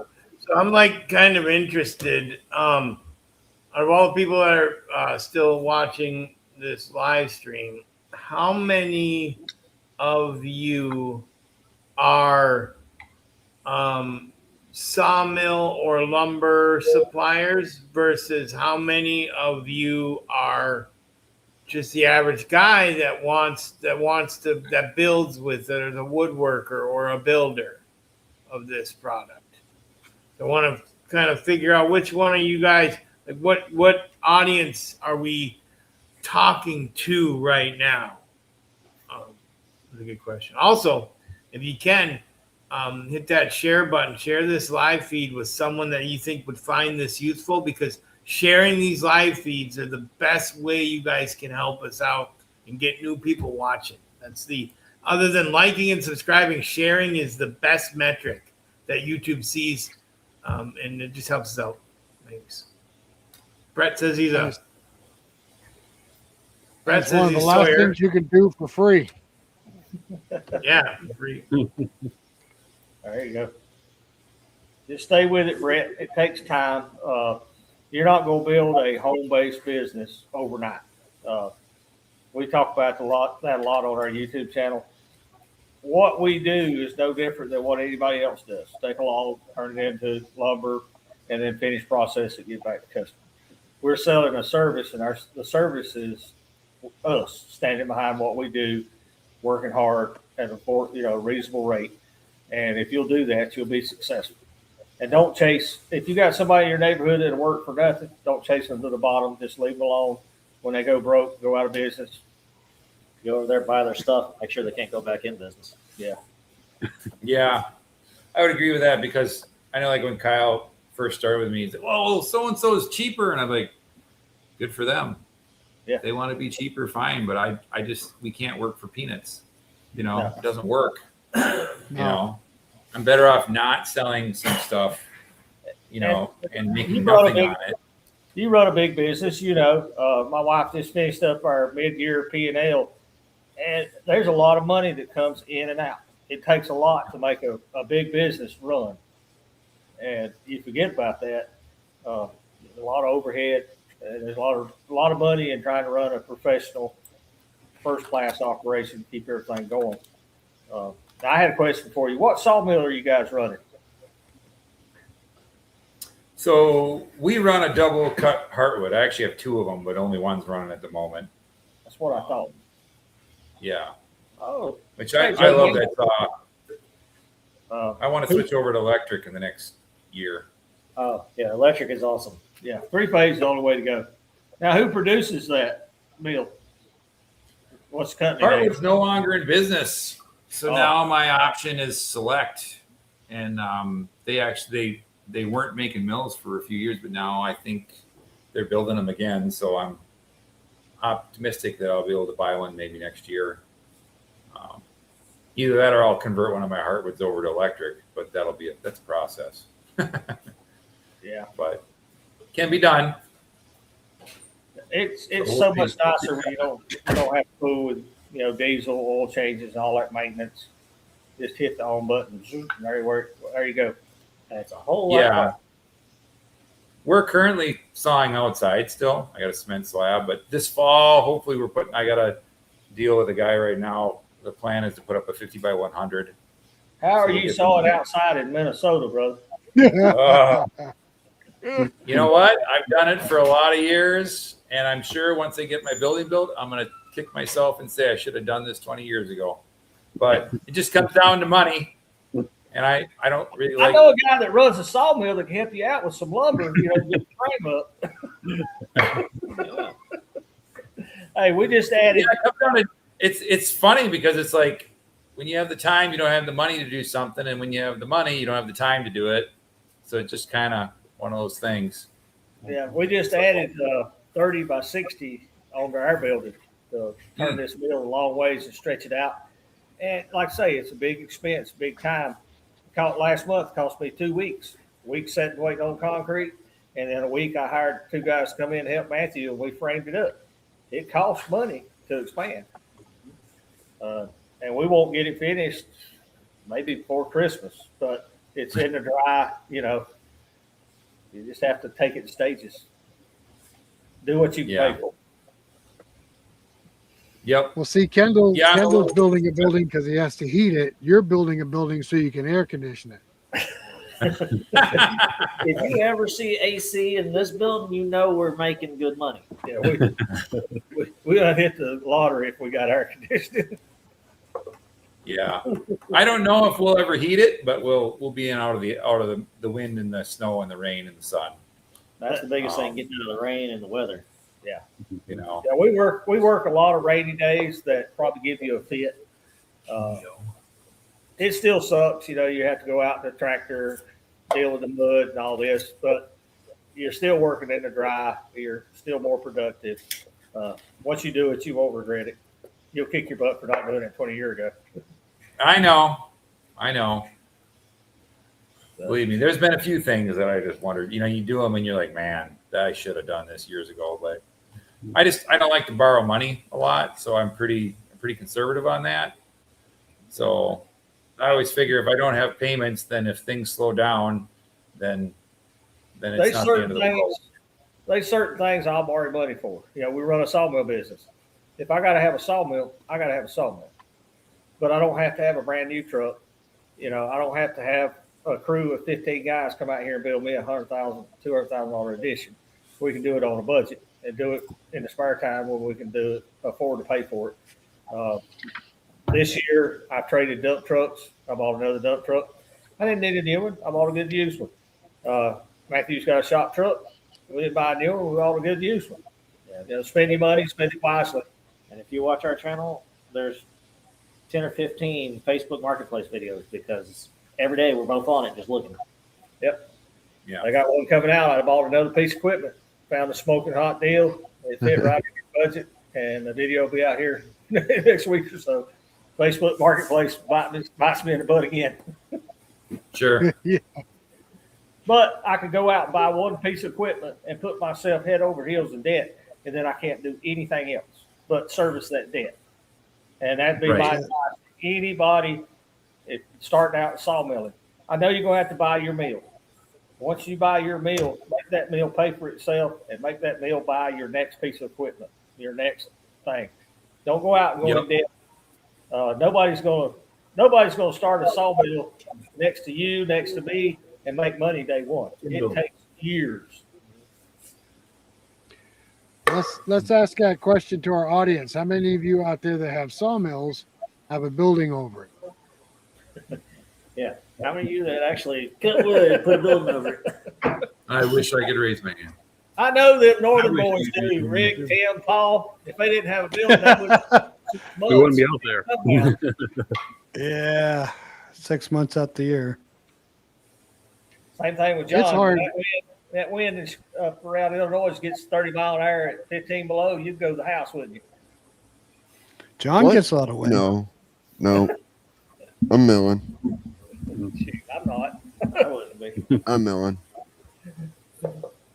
But I mean, that's why I have a a barn on the west side of my sawmill and a cover over the top of it. Wind blows from the west, and I can't be out there in that when it is 30 below, No, and it's blowing. I don't mind the cold weather. Despise the cold, wet rain, and that's what we get in the south. It's 33, 34 degrees and 30-mile-an-hour wind, and it cuts through you like a knife. That's the day if you're not starving to the house. Yeah, we'll work inside this room and turn the heat on. Yeah. Do some motor planing or something. If we get days that don't really get above zero, if it's 10, if the high is 5 or 10 below, a lot of times either we're doing maintenance inside or I'm just not. We're not going to saw that day if we can afford not to. No bucket tarp does not count. Well, it covers Well, we your only have head. one It pole keeps at a you out of the time. sun, keeps you out of the rain. Why wouldn't it? True. Now, speaking of those super cold days, do you find the wood harder to cut versus a modest, warm summer day? Frozen wood. Well, in the winter, popple and basswood cut phenomenally. And then on the flip side, in the summer, like red oak cuts really nice. Yeah. But in the winter, red oak is terrible. When it's really cold and the logs are frozen up real hard, it's hard on blades. Yeah, we don't even cut white oak in the wintertime. Kyle will get these people who want to buy white oak from me in January. And I'll be like, well, tell them I'll work on it in March when it starts to warm up. Well, we don't get that much cold weather, but last winter we did have some 10 degree stretch. It lasted about a week, and we was trying to saw frozen poplar, and poplar is just full of water anyway, and it would not saw for nothing. It was just chasing that water grain through the wood. Now you take thawed out poplar, saws like butter, but frozen poplar, I probably could have switched to a different blade, went to a less aggressive, like 4 degree, and probably got through it. But if it's that cold, I just refuse. We're not going to saw it till the weather warms up. It thaws. The water unfreezes in that poplar log. Yeah. Now, one of my favorite woods to saw is white pine. See that, Andy?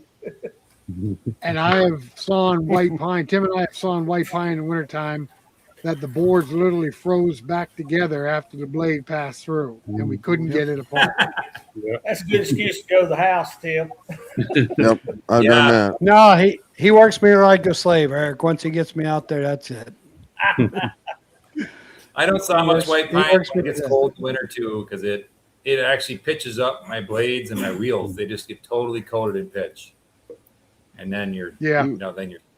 Springtime. Oh, there you go. You can Springtime. do about it because you've got 3 or 4 months of that. Yeah, we have probably end of December. The logs usually finally they lock up where they finally freeze all the way, and then it's really probably that. So it depends in March. It depends on how cold it is in March, but basically from January and February, and then into March, usually at least the middle of March. I count on the logs being froze solid. Wow. And so then it limits what I saw. Do you see any dimensional change of wood that you saw that was frozen when it thaws out? Have you noticed that it grew or shrunk or anything? You guys are. That's a good question. I don't think so. I mean, to be honest with you, a lot of my stuff, like the skids we built, the wood, it goes from log to pallet to customer in less than a week.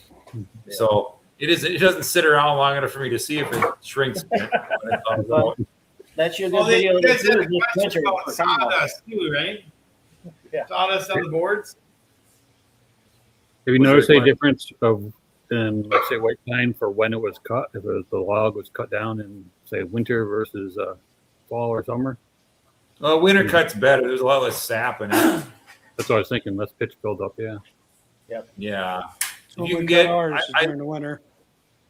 Yeah, a lot of guys, they cut white pine in the spring and I mean, I even noticed it in this, like the summer, I got some that was cut early enough so it doesn't blue stain nearly as much. But if you get the stuff that's cut later in the spring where things are thawed out and the pitch is running, then they blue stain a lot faster. Yeah. Yeah, we get around here. We'll have a white spruce. And if you cut it in the summertime, it'll just bleed buckets of sap. Huh. Yeah, bucketfuls of sap out of it. We get even the white pine here, even if it's been winter cut, but in the spring, you know, when things thaw out, the guys call it the running of the sap. Yep. The boards are sticky, the butt is all full of goo, everything you touch, your hands and your shirt, hand, everything is just got that pitch on Something it. good for that is automatic transmission fluid. Yeah. A little bit of that will cut through that sap really quick. Yeah, those sap, That's what we use to clean up our mill at the end of the day is ATF. yeah, those white pine logs, like I say, Absolutely. runs on the end. And if you got at least a little bit of dirt and you pump that log up against a dirt pile, the whole end of that log, basically have to take the chainsaw and cut it off unless you want to saw through all that grit. Right. So then you should probably use ATF for a drip then, huh? To keep it blade Nope. clean. If it was a little cheaper, yes. Why not? Are you Diesel pretty is cheaper sure? than ATF. I can get 5 gallons of diesel for $25. A 5-gallon bucket of ATF costs me $120. Yeah. I get it free. And diesel does a pretty good job. It really does. We like to say our wood-miser's got the lube miser. We use less than 3 or 4 gallons a week. It's not like we're using a lot. That way we use water and Dawn. I use 10, 15 gallons of water a day. And if you've ever made a Dawn and water mix, you know, it's $8 for a little jug of Dawn, and you get 20 gallons, and you're spending another $8. I did that once. I think that works. Pure butter, I think that works actually. I remember as a young lad, I had sap on my hand, and someone told me about the butter trick. And Never tried it. No, It had to be a grandparent, I'm sure. wait a minute now. We better be careful. Someone might be trolling us and having us rubbing butter all over the place. Just That sounds like a swarming good them, and he video hates for butter. K&J Lumber to test out for everybody. On the next video. Yeah. Sawbuck says he just So- switched over to diesel. now do you guys do any local advertising? I know Uh-oh. homeowners, Sorry, I lost you. woodworkers, different things to try to market your product beyond your normal people. Where'd he go? I got him. Say it again, Eric. Do y'all do any local marketing to try to sell your finished products to consumers beyond, you know, what you already established with your local mills and different things? Yeah, we do. It's a little. We're always constantly running Google ads. Yeah. We used to deposit in the summer. Now we just run it all year round. And then also been experimenting with a little bit of Facebook ads, which is, I mean, not so bad. Facebook ads are okay. Yeah, but Google that's- ads are the best because I can target people that are looking for the product that I want to sell, and that are actively looking for it, not just sprinkling an ad or sprinkling our company everywhere to even to people that don't even want to buy lumber.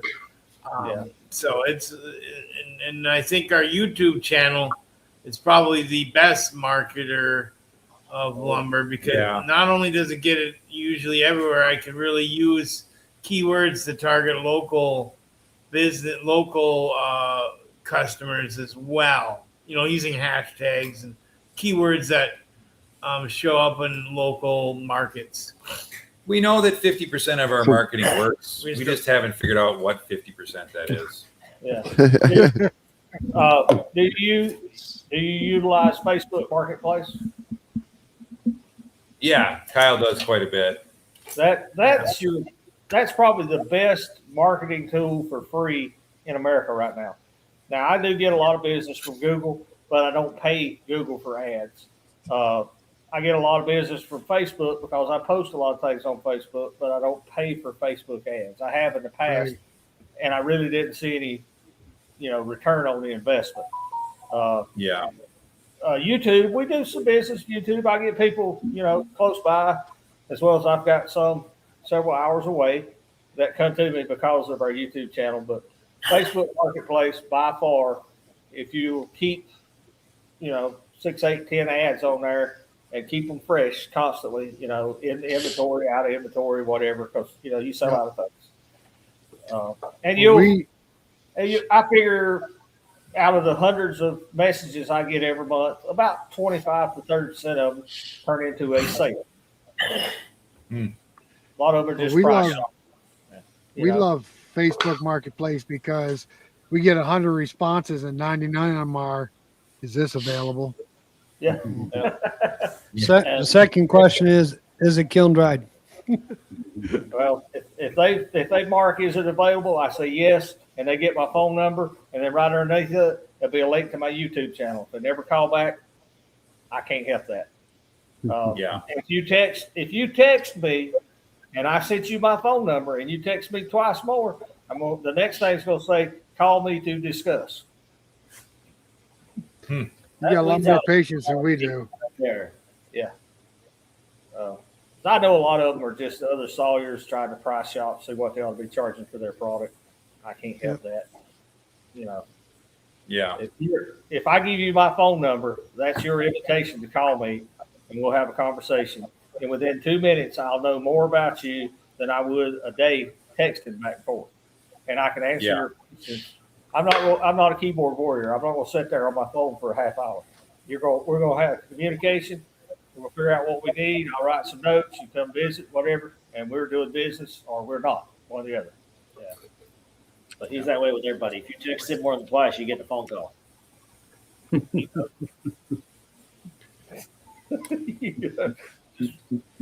I don't mind texting, but if we're beyond 2 texts, let's have a conversation. Call me and let's have a conversation. In a minute or two, we can solve 30 minutes of texting back and forth, and we're done.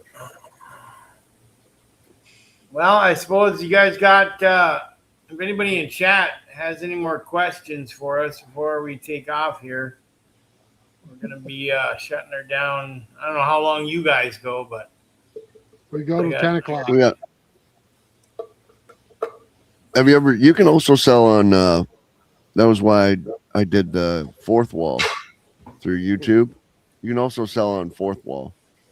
And you can just put in there that you don't ship. I mean, you could put up a Google website, or, I have a website for our hats. And if I had time and 2 of me, I could take these little walnut blanks. They'll sell. People will buy that for pen blanks, different things. I just don't have time to trip over pennies to make, trip over dollars to make pennies. It's just another place you can sell. Matthew to go around. Yeah. We don't have a Kyle. A marketing genius. We've tried to get one. He just doesn't want to quit his job to help us. Yeah.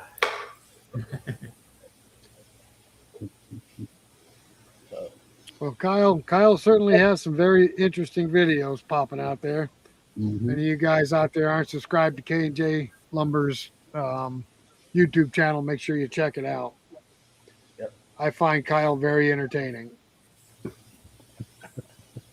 Now, when you go let him start, and informative. You gonna put him on a sawmill and let him start sawing? well, I try to make videos that try to make them less and less boring each time. So Yeah.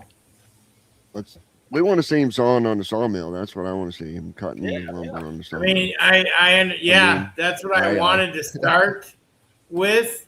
That's what I wanted to start with, but in the beginning, it was nobody ever watches those videos. So now I got our YouTube algorithm trained on lumber education, which is a good thing because it all depends on what you're trying to sell, right? So all of our videos are really advertisements in disguise as contents, as education.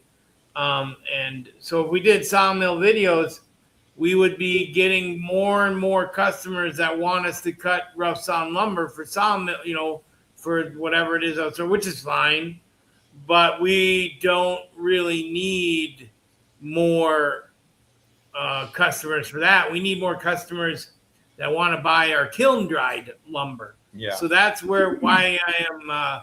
That's kind of what I try to angle these videos towards, is the kiln dried lumber woodworker. People are making things, interior. Obviously, the exterior wood products stuff have been popping off, which is fine. But a lot of those people also do interior stuff. So you're going to see me trying to figure out angles to these videos where we're going to try to sell the kiln dried lumber and try to angle the videos geared towards that customer that wants to buy kiln dried lumber. Yeah. We just want to see. We just want to see. 180 degrees from what I do. None of our videos are scripted. I very seldom write anything down unless I'm wanting to cover a couple topics. I might do a bullet point. Matthew knows we won't film a video that we don't consider interesting to us, because most of our videos are centered around sawmilling, kiln drying, motor planing, doing different things. And if I'm not happy about what we're doing, there's no point in making a video, because that comes through that, I'm sitting here spinning my wheels. So most of our videos are something that animates me or Matthew. And some of our best videos is, he's seen a log out there in the yard. If that thing's unique, you need to do a video, and then we do. And it's just, something way unusual. We got one coming out. We saw the log a week or so back, red oak log. It was a big bow, about 24 inches, 12-foot long. Contractor brought it. He wanted 6 by as wide as we could get mantelpiece.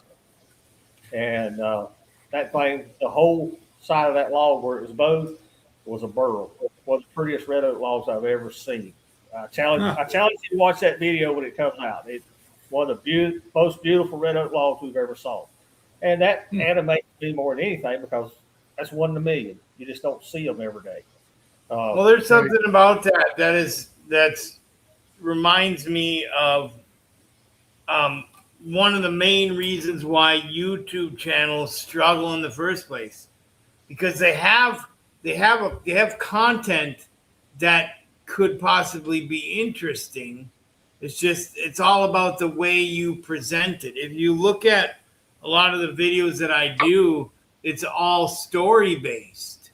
Yeah. I'm essentially telling stories about the product or the topic or the issue at hand.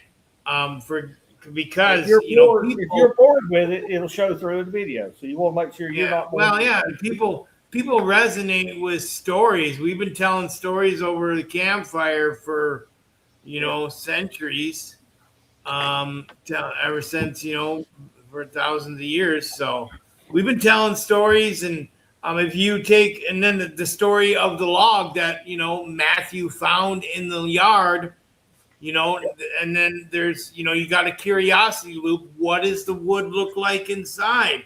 I don't know. We're gonna find out. And then the story of you putting it on the mill, taking the first cut. Oh no, there's a problem. Something happened with the blade. Now we got to replace the blade here. And then you should go on the Discovery Channel. That's exactly what they do. Yeah. So if we start studying these storytelling frameworks, like the 3-act story structure, the Dan Harmon's story circle, Freitag's pyramid. These are all story structures that Hollywood uses and that we could utilize in our videos to help with retention and help build our channels in a way that is useful to our audience members. YouTube is an art. And a lot of people fail because they don't put enough time and effort into making their videos. And I'm a YouTube consumer. That's all I watch on TV. There may be a few TV shows here or there I'll pick up, but 95% of what I watch is YouTube videos. And I can watch somebody's channel in just a couple minutes and tell you that I won't be back. One, they don't talk. If you're afraid to talk, don't be on YouTube. I don't want to watch a 45-minute video with not a word said. It's just, I like personalities, and if I like your personality, I may dislike the video you produced this week, but I want to see what you're doing, so I watched it anyway. You know, Yeah. just like this summer, Well, we had my oldest boy, Michael, who had his son working with us, Henry. He's 9 years old, and we was down here sawing one day, wasn't filming, and he expressed some interest about running sawmill. should So swear. I let him saw a board or two. They swear in it. We can get it taken down. We got a video coming out where he sawed an entire log on this LT70 by himself with me standing there at 9 years old. Now I'll probably get some haters that y'all, he's sitting right here on this stool behind me, and I'm standing beside him. He's learning a skill, and he's better at it. He was better in the first 5 minutes than I was in the first 48 hours. Okay. well, what we've learned is that people's attention span is about as short as a inchworm.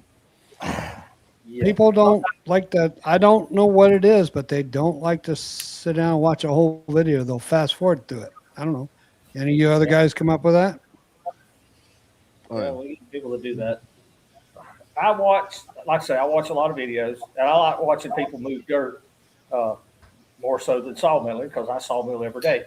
And you'll get a guy that he'll throw a time lapse up there, and it's 15 minutes with him with the bulldozer going back and forth. And I'm like, dude, you got to do more than this, and fast forward. If you want to show that, maybe talk over top of it for 15 minutes while you're doing that. But just for me to sit there and watch it in high speed go back and forth, no, that gets boring real quick. Well, I think Kyle's Kyle's exactly on. right. You need I think to tell Kyle's a on story. some, yeah. Because if you fast forward through Kyle's videos, you're going to miss something. Yeah. Well, most of us tune in because we're entertained, we're educated, and we like the person or the channel's personality. And not every video is an A+. Sometimes you make a D- video, but people still tune in because you're the personality, you're there, you're the reason they come. I watch some farming channels, and when they're not farming, a lot of their videos are pretty boring. But I still like keeping up with the family aspect. They're showing their mom, their dad, the kids, whatever. You begin to think you're part of their family. If you ever meet them, you got to remember, they don't know me. I know them because I've watched them on TV for years. I'd actually like to see a couple of close-up mechanics of your sawmill, Kendall. I'd like to see the blade and the sawmill itself. You don't see sawmills like that every day. Yeah, we probably. Boy, it's been quite a while since we posted anything real close up on the mill, hasn't it, Kyle? Well, You I have a mean, sweat. it's all proprietary secrets. We can't let China get to it. So, hush, You got a swedge. You got a swedge tooth blade, right? Correct. Yep. That's 6 inch interesting in wide, double itself. cut. That's interesting to me in itself. I wish we could get swedge tooth blades into smaller blades. Yeah, my saw blade guy he was perplexing over it. He said, man, I wish you could get a swedge tooth for like a 1 3/4 or whatever. The swedge pulls out the sawdust so much better than the offset tooth. I mean, my boards come out clean.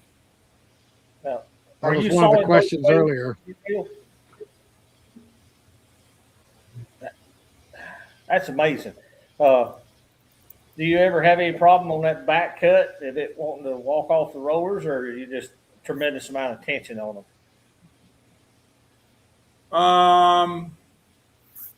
No, the wheels. There's tension on the blade that hold the blade on the wheels. There's no rollers or anything holding that blade on other than the tension in the blade and the crown. And there's a minute crown on the wheels, but the blade really only runs on the outside like 1/2 inch or 3/4 inch of my 4.5 inch wide wheels. The center shouldn't be touching. If it is, then you've got wear on your wheels. In fact, this last week we swapped a wheel out.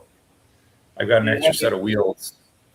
You have So any that when idea I how got much stretch that you're putting on that blade? We run it at 450 pounds pressure. Oh my God, yeah, On you're that at van. 5,000 psi stretch. Yeah, this wood miser behind me, we run 110 psi, and I put my strain gauge on it, and that's around 38,000 psi stretch. So you're pushing 80,000 pounds of stretch on that thing. That's why they stay on there. But you're running cast iron rollers and not rubber belts like this one. They're steel wheels. Yep. Yeah.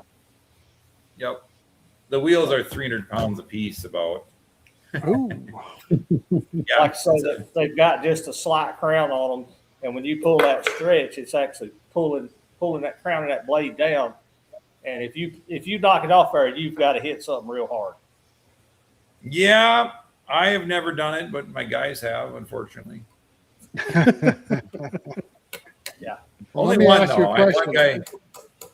Go ahead. Go ahead. Finish. I had one guy who he cut one. I got vertical posts that go up and down, and there's with wood misers similar. Like you've just got to watch. You can't. You got to There's put no your like eyeball- safety mechanism that like if you go this high, then your post goes down. Like no, you control the post, and you control the mill. And he loved to saw fast, which is great and all, except for when you're too fast. But he literally sawed through a 2-inch post, quarter-inch wall. And I looked at him and I said, I've seen a lot of things, but I've never seen this. Yeah, that's one of my complaints with wood miser at this price point. That blade should know where this clamp is at as well as this clamp. And if there's an interference, it ought to be a dummy light that says, "Hey, dummy." The mill knows where it's at in space and time. You could easily make that clamp know where it's at in space and time, and they communicate. Yeah, absolutely. Yeah, I mean, I agree with you, but I just, having dealt with set works and stuff, there's just so much debris and junk getting in the way and causing problems that I think the maintenance on that would be pretty easy to ignore, and then it would not work. What's your base cut? When you cut a log, what's your last board? Last cut I can go down to is like, I don't like going below 1.1/8, but I can go to 1 inch. My Okay. blocks are like 3/4 of an inch high. I can do an inch, but that outside clamp, and I'm sitting so far away from it. Most of the time I'll saw down to 5 or 6 boards, and I'll leave them sitting there. And when I make that last cut, I'll get halfway in, and I'll pull that clamp down and just saw right across the top of it. Because I'm so far away from it, I can't see that 1/4 inch to see if I'm a quarter too high or a quarter too low. Yeah. And Yeah, you can we look do the at same wall and thing. see where I missed it. The time or two. Once you get down to that bottom cut, if you got boards on top or runners, you can pull it down all the way, and the weight of it just holds it in there. You can cut through it because it's such a low angle.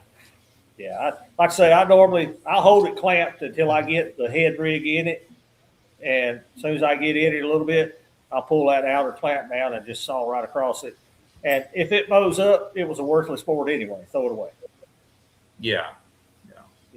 Or make pallet lumber out of it. All right. So one last question for me on your swedge tooth blade. Does that have to be swedged each time you sharpen it, or can you sharpen it a couple times before it's swedged again? Well, when I used to do all the swedging, shaping, and sharpening, I would swedge every other sharpening unless, I hit something or, really didn't have. But I think the guy who I do it now, he swedge shapes every time, and his teeth they're just beautiful. Yeah. They're so much better than anything I ever did, by myself. So How many life cycles do you think you get out of one of your bands? Taking good care one of of my bands, it's hard to keep track of the sharpenings, but I figure I get about 50,000 feet out of a band before You're it's doing much too better narrow. than these portable mills. I normally Yeah, but 12, my blades 1500 cost 10 feet. times as much as yours. Yeah. Well, we're running a 55,000. So you're running what thickness? 18 gauge. I can't remember off the top of my head what the thickness is. Yeah, it's pretty thick. 64,000. But yeah, if I can get three good uses out of one of their blades. You know, I'm upwards of 4,000 or 5,000 board feet. If I hadn't paid for a blade by then, I'm doing something way wrong. Yeah. You know. Now, when I If was we get local- 50,000, I'm doing really. My blades are about $335 a piece now, so yeah, you you're get about 50,000, you're doing fine. yeah.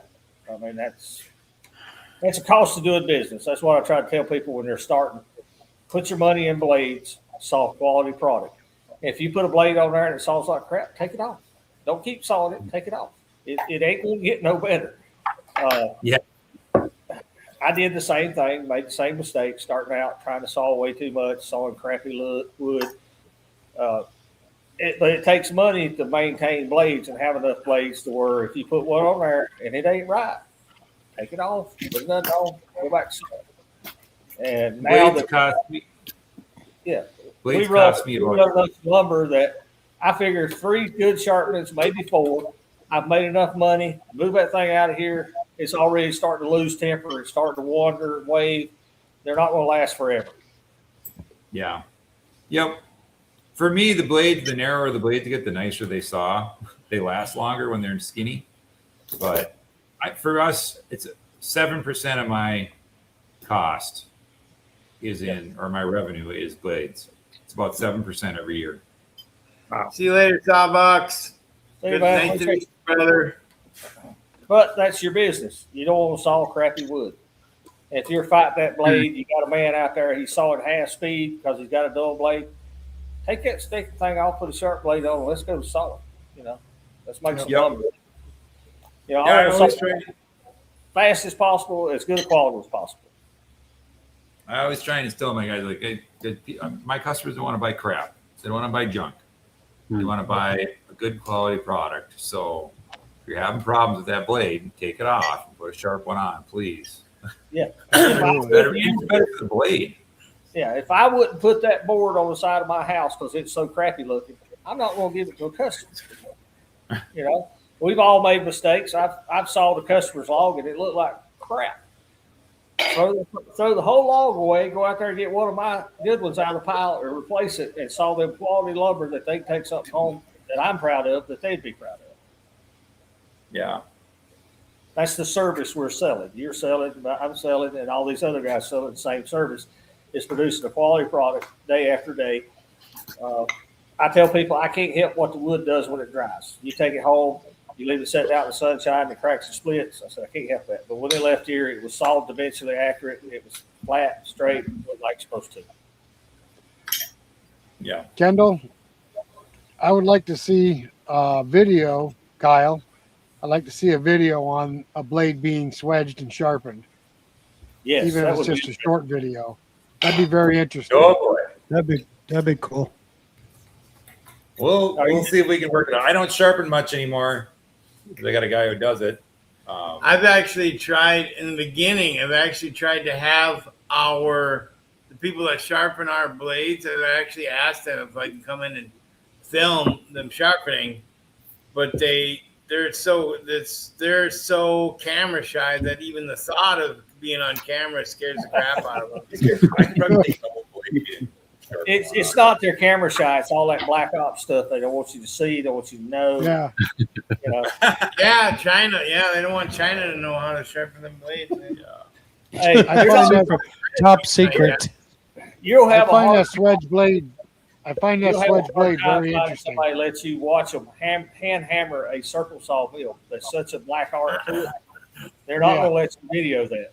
And if I did it, I would. I mean, well, here's the question: how many people have swedged and swayed, swedged and shaped blades that are going to learn from that? So, I mean, yeah. is it what I'll get 10 views and then there goes I'll video? watch it 100 times.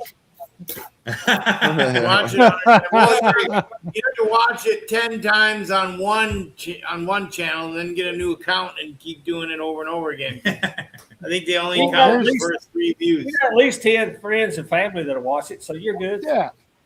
Well, here's the thing. I used to have a big commercial circle mill, and I had to swedge the teeth on that blade once in a while when I sharpened them. And Yep. I'm very interested in the swedging of a band mill blade. I wish I could get swedge blades for my mill. Yeah. My tooth spacing on mine is a lot farther. I think mine's 1.75 inches.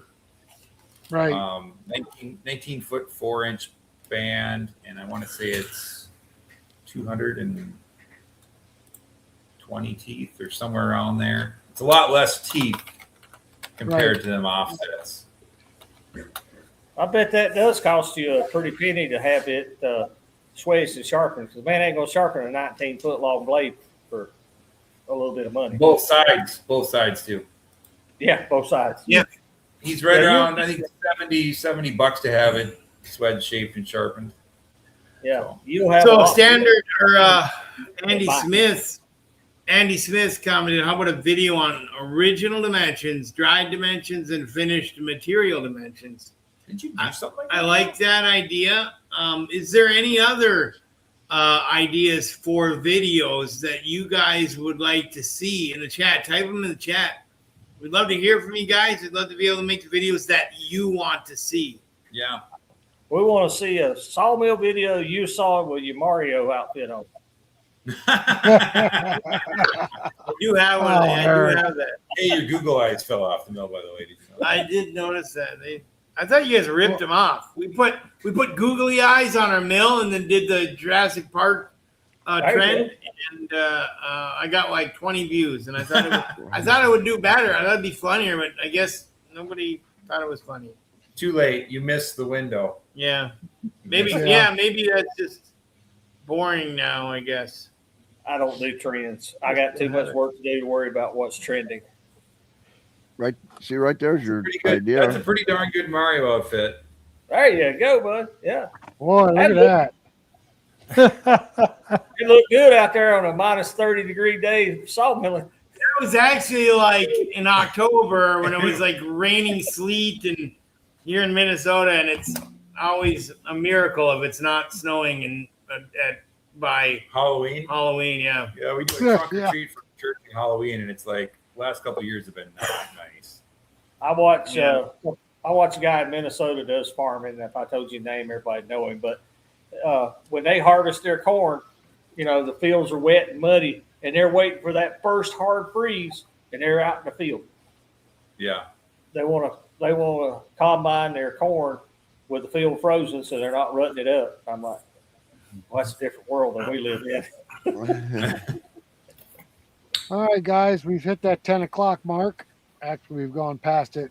Kyle, Kendall, we appreciate you coming on the show, and especially on short notice. You Yes, guys thank are you, more guys. than welcome. You guys are more than welcome to come back anytime you want. Just give one of us a holler and say, hey, we'd like to come on for a while or whatever you want to do. Sure.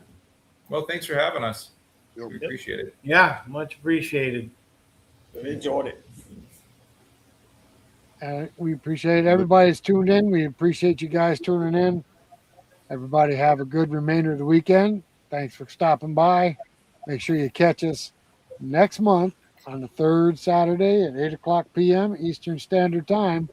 And we will all be back here again for the Sawmill and Forestry Roundtable. Good night, everybody. Good night. Good night. Kyle, Kendall, just sit tight a minute. We want to thank everybody for stopping by the show tonight. And remember, it's the third Saturday of every month that we all gather and are on the show. See you later, guys.